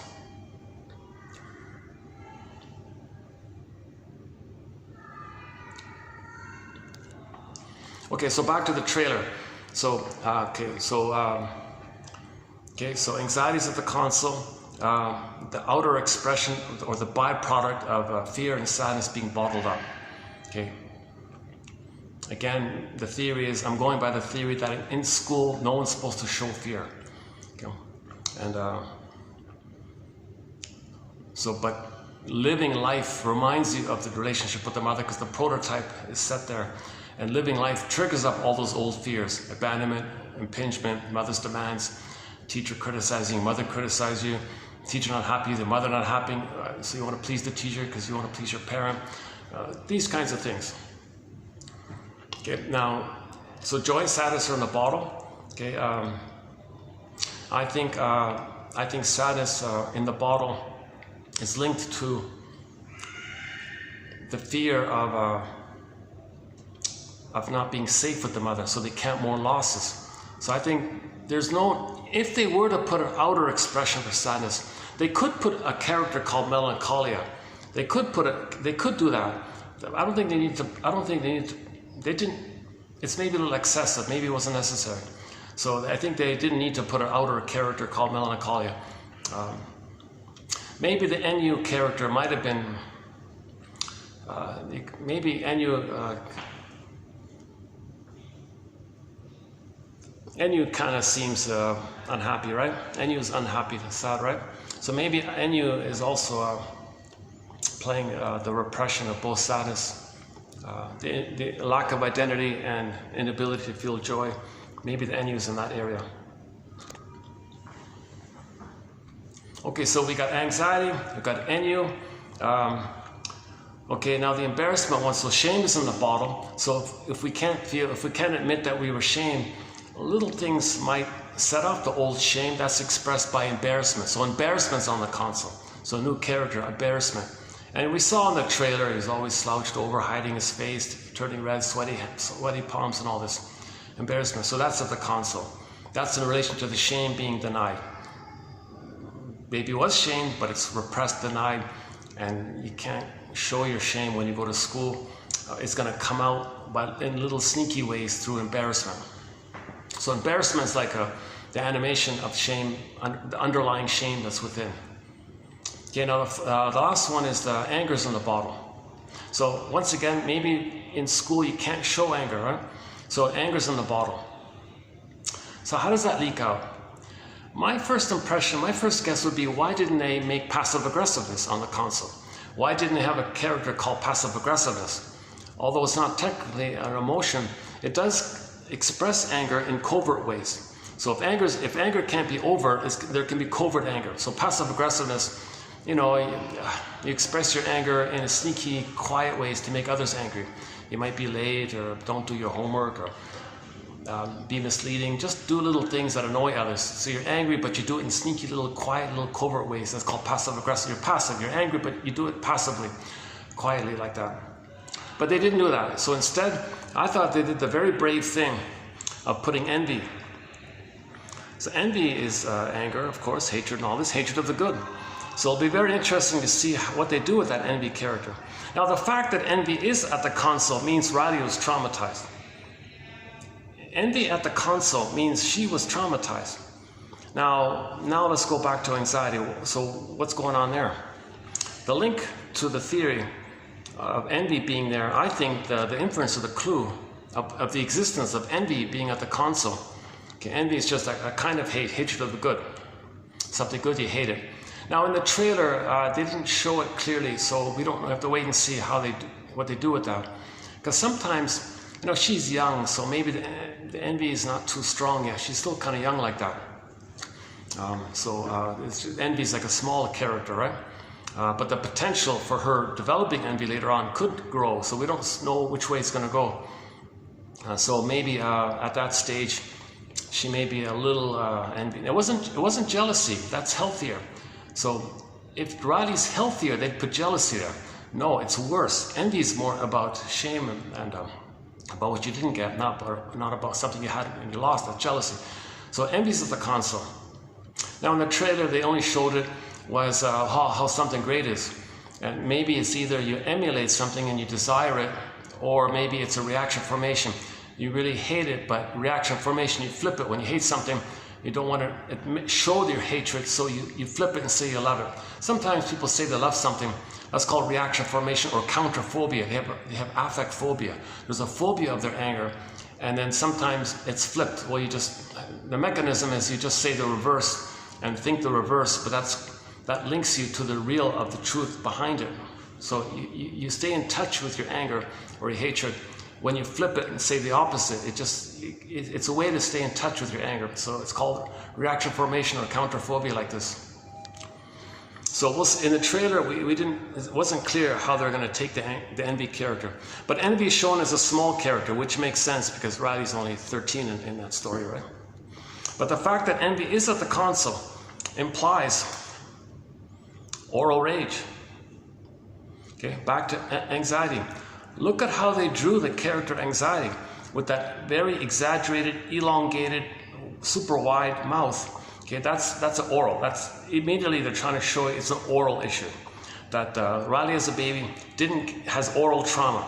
The breastfeeding went wrong, the feeding went wrong, And you can kind of guess it. That mother they have, I have a hard time imagining her being a loving, kind, tender mother. She seems kind of bitter and cold herself sometimes. So it kind of makes sense. I got a feeling they're going to reveal further things about the mother down the line. If they do, like the elevator suggested, a 3, 4, 5, and a 6. So look at the envy character. So number one clue is the elongated mouth, the super wide, oral, big mouth kind of thing. So that refers to the oral issue. That as a baby, the person had oral rage, oral hunger, oral greed. That's why the big elongated wide mouth like that, because the mother was frustrating, the baby got enraged, and that's an oral issue. So maybe drawing the character anxiety with that super exaggerated wide mouth like that, that's probably a clue that there was a problem at the breastfeeding time. And they still have that oral gulping kind of greed, hence the wide big mouth like that. Second clue about anxiety of oral trauma is the issue that the teeth aren't fully grown in. You can see the character, it only has like baby teeth kind of thing. They aren't fully grown in. Clue number 2, right? The teeth aren't fully grown in. They were just like these huge gaps like that, like a baby just starting to get the teeth in. So really a 13-year-old has the emotions of that. Okay, that also is a sign of the arrested development. Okay, that she was traumatized that early on. Clue number 3, if we just describe the teeth issue as damaged teeth due to the thumb sucking. Remember in part 1 we mentioned this. If the young child, is being abused by his mother and all this, the baby's life force is looking for the breast mother, the nipple and the breast. So where is it? It's hurting him. It's unavailable. He's got to turn to his thumb to stand in for the mother's breast because he's searching for life force's object seeking. The first object is the nipple, the breast mother, and that's unavailable. He's got to use his thumb for the mother. Holy crap. Wait a second. Are they coming down here?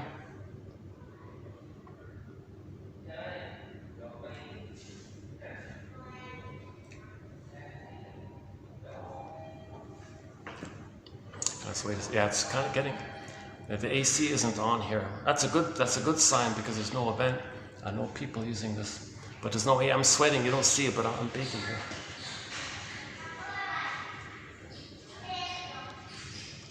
Let's wait till they pass. Okay, so that's clue. So clue number 3 is if we go by the damaged teeth thing, maybe that could be sideways reference to maybe some children have bad teeth when they're thumb sucking all the time, when they're sucking their thumb. That's another sign of trauma at the breastfeeding, if they got to use their thumb. Now, if the child sucks his thumb all the time, that can damage the teeth. So Riley, that anxiety character has damaged teeth like that. But I still think the image doesn't really show, it shows it prior. See, maybe it's probably a both and, but it's not clear with the thumb sucking.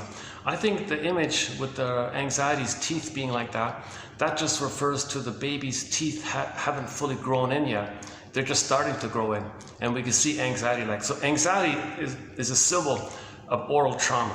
Anxiety is a symbol that Riley as a baby was abused and traumatized at the breastfeeding time. The bottle was used. Okay, honey on the rubber nipple, okay, rough handling by the mother, impatience by the mother. There's some kind of problem there.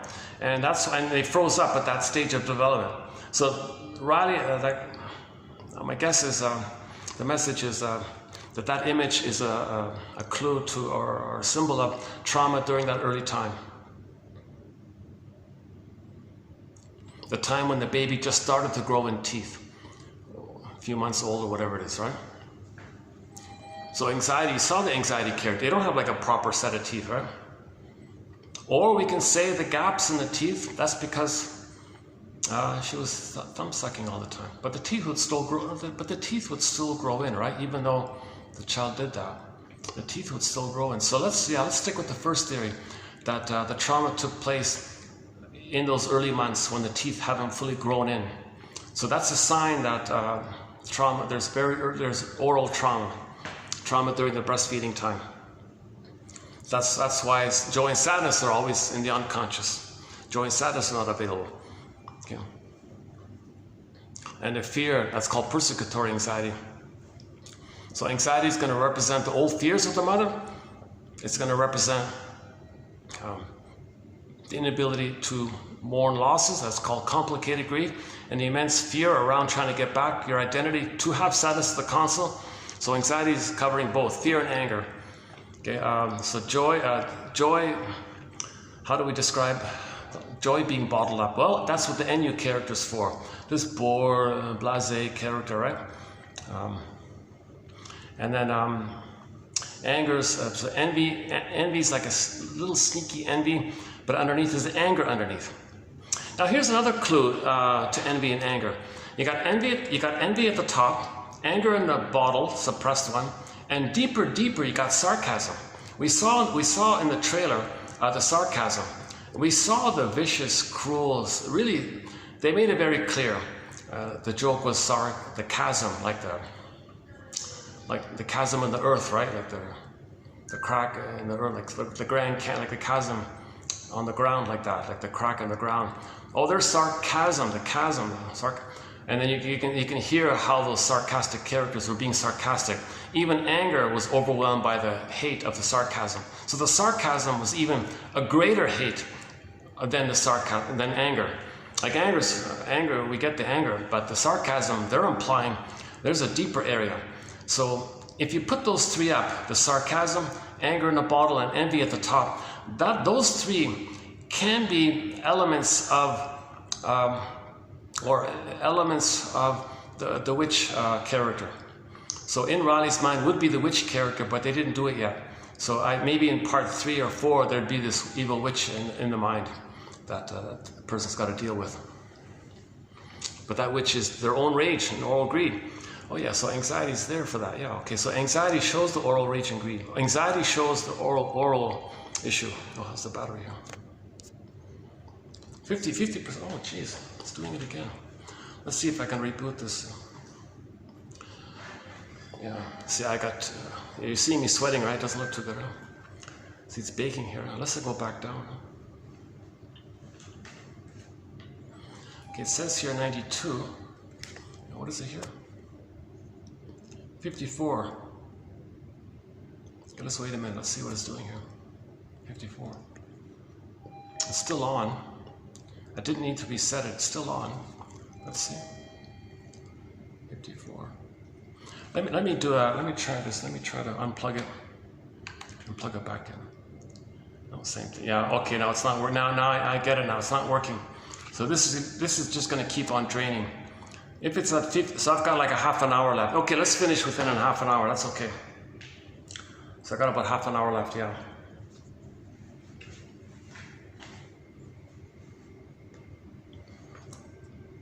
So I don't think many people are going to notice this, right? That the oral part about anxiety and the baby teeth there, and the wide mouth meaning the oral issue, plus anxiety means the old fears coming up. Anxiety means that Riley's going to be afraid all the time, okay? But we don't know what it is. Social approval, social criticism, okay, it's going to trigger that stuff with the mother. Disappointments in school are mild. It shouldn't bring up that intense fear. So anxiety reflects that intense fear. So the intense fear with the mother gets dispersed, like in their daily life, everywhere. Like they see everything as a dispersal of the stress with the mother. So the specific pain is too much to keep it with the mother, so it disperses to everywhere. That's called generalized anxiety kind of thing. So it's very appropriate that at school, and just in general, going to school, it's new, unknowns, might be anxiety. So you can also play it that way. Well, going to school, lots of unknowns, so that's anxieties about that. No, but I think it's a deeper issue. Now, Pete Docter says it's not this is not scientific, this is not psychoanalytic, but I think he's being modest. I think he is a little bit being mindful there in this area. But that's someone, I bet you no one's going to mention this, that envy at the console. If envy's at the console, okay, that means the person has trauma before 18 months. If trauma is post 18 months, maybe jealousy will be there. Okay, jealousy means you have some self-esteem. One quote says, if a person is jealous, if a person is envious, they don't have enough self-esteem to be jealous. Jealous is okay, a little pang of disappointment, but you're okay. Envy is a much more, it's your identity, it's your whole loss of your identity and all this. It's way more intense. Envy is two people, baby and a mother. Jealousy is later on. Okay, you have your identity. Maybe you liked something, you lost it, so you're a little upset about it. It doesn't affect your identity. Envy is about your identity, so it's way more intense. So that's why sarcasm is pretty strong there. Anger's in a bottle, and envy's at the console. So once again, envy is hatred of the good. Okay, that means the mother hated the baby's goodness. Unknowingly, as discussed earlier.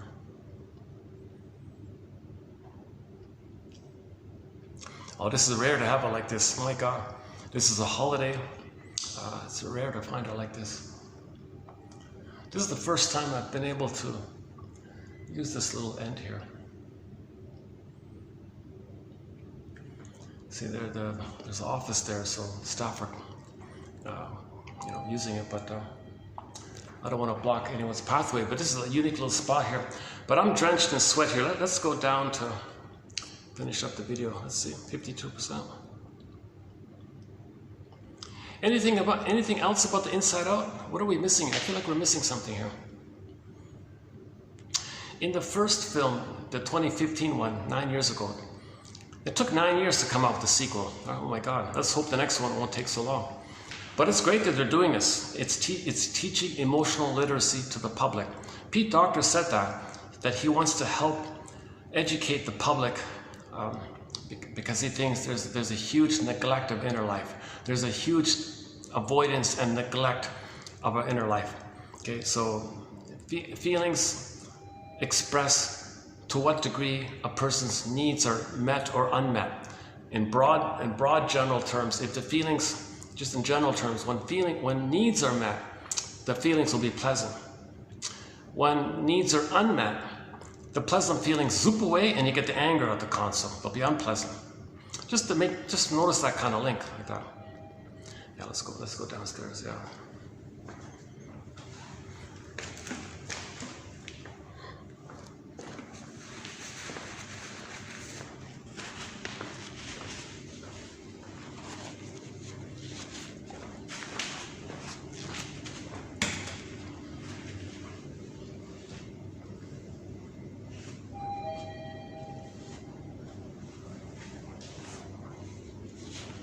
Yeah, it's too bad these guys don't have a rooftop, huh? Well.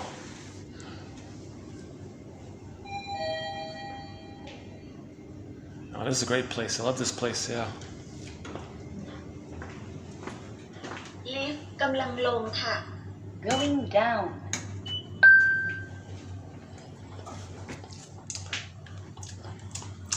Yeah. So we're posting this in the year 2024. Mid-April.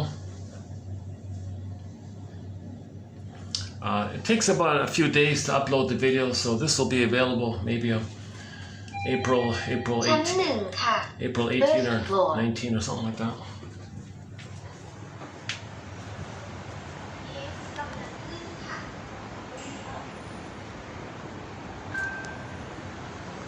Oh, it's quiet down here.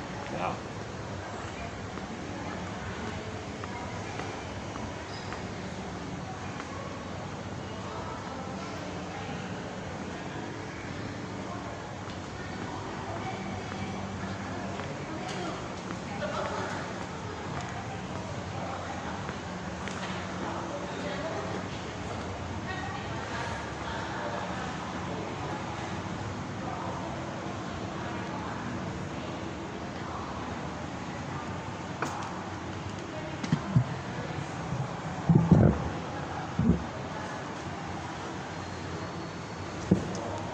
Okay, maybe we can wrap up the video here. How's the lighting? Just so.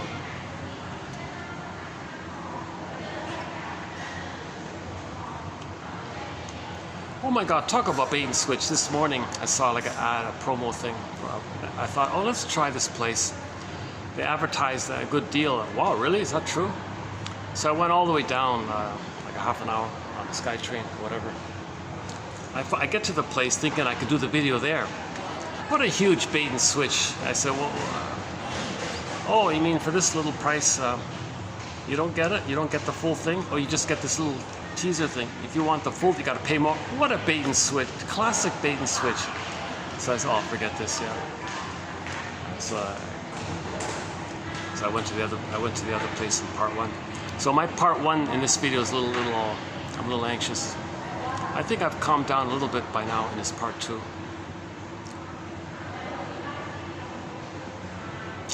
Those lights, the lighting. Do I get better lighting? Where do I get the best lighting? Maybe like this. Actually, yeah, that way I don't get people in the background. Right?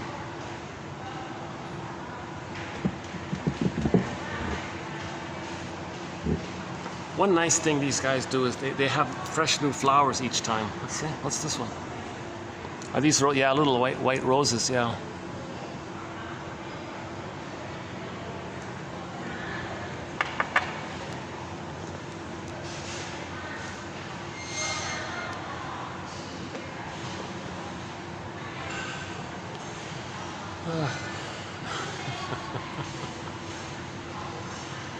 Okay, so EIP, emotionally immature parents. Feeding the disease, yeah, meaning feeding your parents is narcissism. She calls it that way. And Anthony Storr's one about that healthy relating is you're not projecting too much, and you're not using them as a proxy for you or something like that. Identification issue.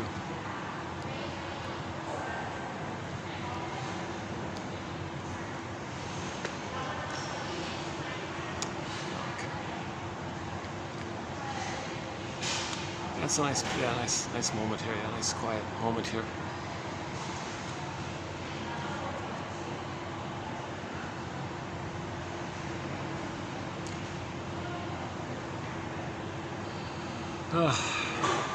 I think tomorrow everything's opened up again, beginning tomorrow, right?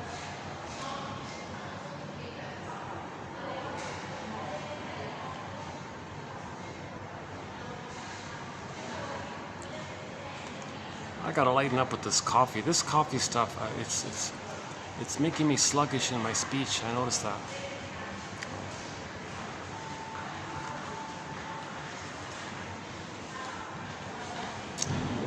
Anything else about the Disney film Inside Out? So, okay, the main message in the first one was sadness has to run the console to get joy back. So that's admitting a loss, then joy can come back. You first got to have sadness there, then joy can come back. And throughout the film, there was this manic denial of vulnerable feelings. Denial of loss. So the message was, no, it was a loss, sadness, you take the console, and then everything was okay. Now in a sequel, it's going to be harder to admit loss. Right? I'm going to imagine in the sequel, now the 5 are bottled up, they're going to want to come back as well, because you don't want to leave Riley like that with permanent anxiety, permanent envy, permanent NU, and permanent embarrassment. Like, what a life, right? Yikes, right? So it's got to be the case where joy and sadness can come back, and maybe all of them come back. So if anger and fear can come back, they don't have to run the console. They can sort of like take backseat, but they can still be at the console, but be at the backseat, not totally repressed, because maybe later on they need access to anger. Or they say directly, you know, that I feel angry by this. I'm angry at this injustice, or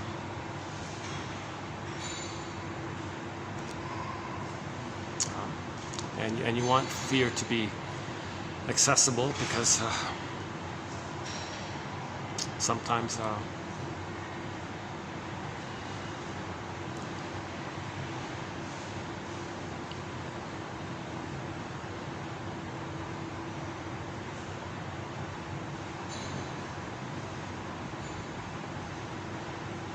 In the first film, fear was accessible all the time, right?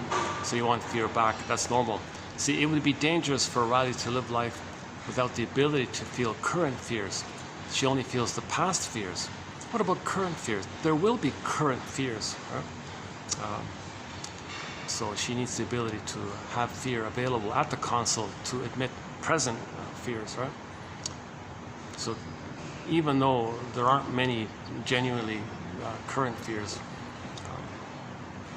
other than other people's projections onto you and how they might react.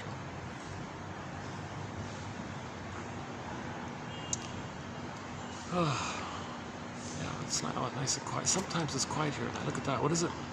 6:53, 32%. This video is going to cut out in 10 minutes or so. Yeah. I could just wrap it up here. Our most recently added song to our soundtrack is a song called Friends of Mine by Steve Perry. Yeah, Steve Perry. I didn't know he was an only child, so I suddenly like him now. He's an only child. I understand him more. He's an only child, hence writing a song about friends. Because only children tend to have a harder time making friends, only children. So that might be a clue about your parents. When you get your parents' story in your healing journey, was your mother an only child? That's a factor, right? Was your father an only child? What about the birth order issue? So that might be a part of the piece of the puzzle to understanding. It helps you to see the humanness of them if you understand the psychology of the birth order theory.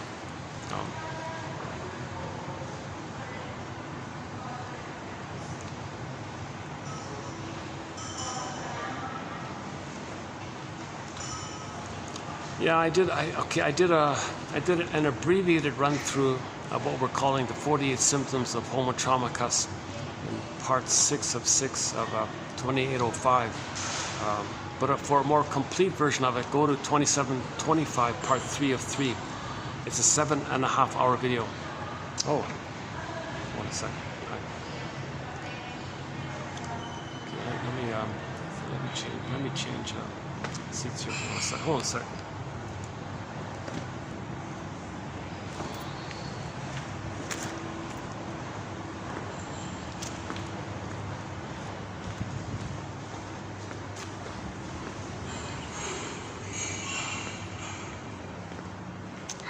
Oh, what about here?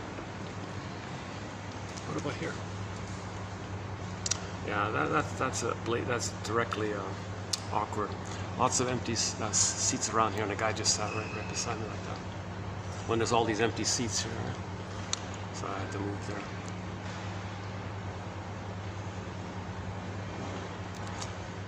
So that'd be passive aggressiveness on the console, right?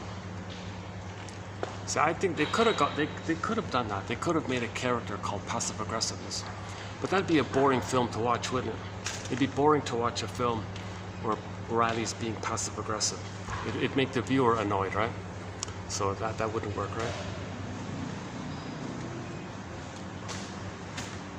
Well, let's go back.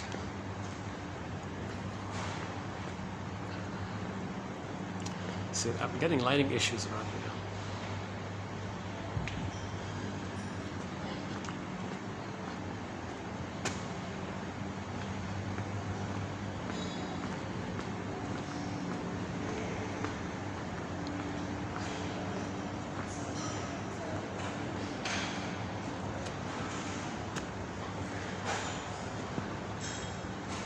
How's the lighting here?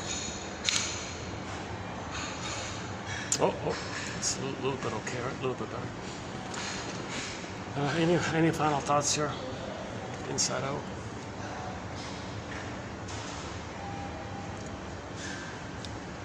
Yeah, another way of thinking about the phrase inside out is the baby has an interpersonal interaction with the mother. The interpersonal leads to the intrapsychic. Okay, he lays down an internal working model according to that relationship with the mother and lays down a memories mapping system, schema, script, template, blueprint, whatever. This blueprint is going to reveal itself in your dealings later on in life. That's the inside out. You can think of it sort of in that way, the inside out, and then as above, so below. So your daily life it's a reflection of the below, the inside out. That's a different way of thinking about the inside out. But the more broad, general way of the inside out is you want your embodiment, you want your feelings. When you have your feelings, you know what to do. That's the inside out. Inside out means you have your feelings. That's it. The phrase inside out means you have your feelings.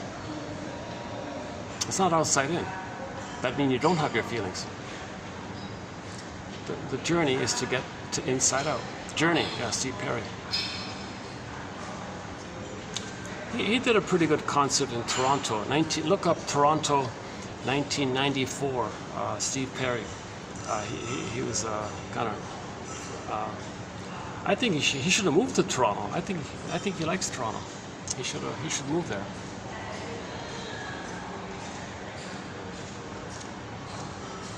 He was very cheerful and upbeat during that concert. Yeah. He played all the big hits, right? All the main hits. Girl Can't Help It. Any Way You Want It. Don't Stop. I'm not crazy about that Faithfully song. I'm kind of tired of that one. He didn't play Friends of Mine in that concert. Can you believe it? He wrote that song in '88, and that was a '94 concert. He didn't play it. I've never seen it live. There's no live version. I don't think he ever played it live. That's a great song with the harmonica, right? The bluesy harmonica one. Friends of Mine. The main line in that song is, doesn't matter who you are, you can't buy friends with caviar. Another clue to the only child thing. Maybe he had money, he thought, yeah, you don't get friends that way. You want an emotional connection, inside out. Two inside outs. Two inside outs. The two outs. Respecting the two people's insides.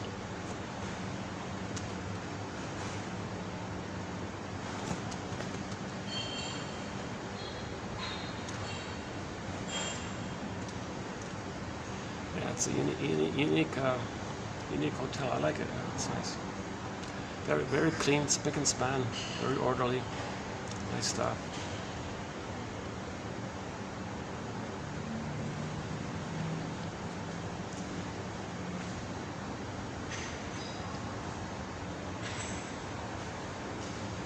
Okay, I think I should wrap it up here, yeah. Any final thoughts here? I wish I had some new jokes. Yeah, I'm on the lookout for some new jokes. Oh yeah, that'd be the latest joke, right? What was it?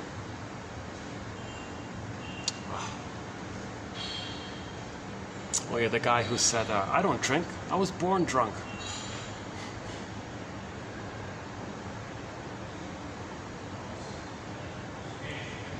So that might be called dissociative attachment style. He lives in a constant dissociative state. That's like being drunk kind of thing. So he managed to stabilize some kind of dissociative personality where he's away from the Snow White, the glass there, but you can still function. But he's... See in trauma, that'd be the airy, the white, right? And the red and the black, the ground and unconscious. Yeah, so we had those quotes about the Snow White, the motif of the white, red, and black. The white is the symbiosis, this airy, woo-like, pure, baby's pure, symbiotic, something like that. And then in healing, you gotta come down to earth, that's the red. And then the unconscious is the black. So in Iron John, you got the three horses, those three horses like that. Yeah, let's not dwell on that one. I only mention it because Robert Bly, I'm trying to figure out, because Robert Bly talked about it, I'm still trying to figure it out.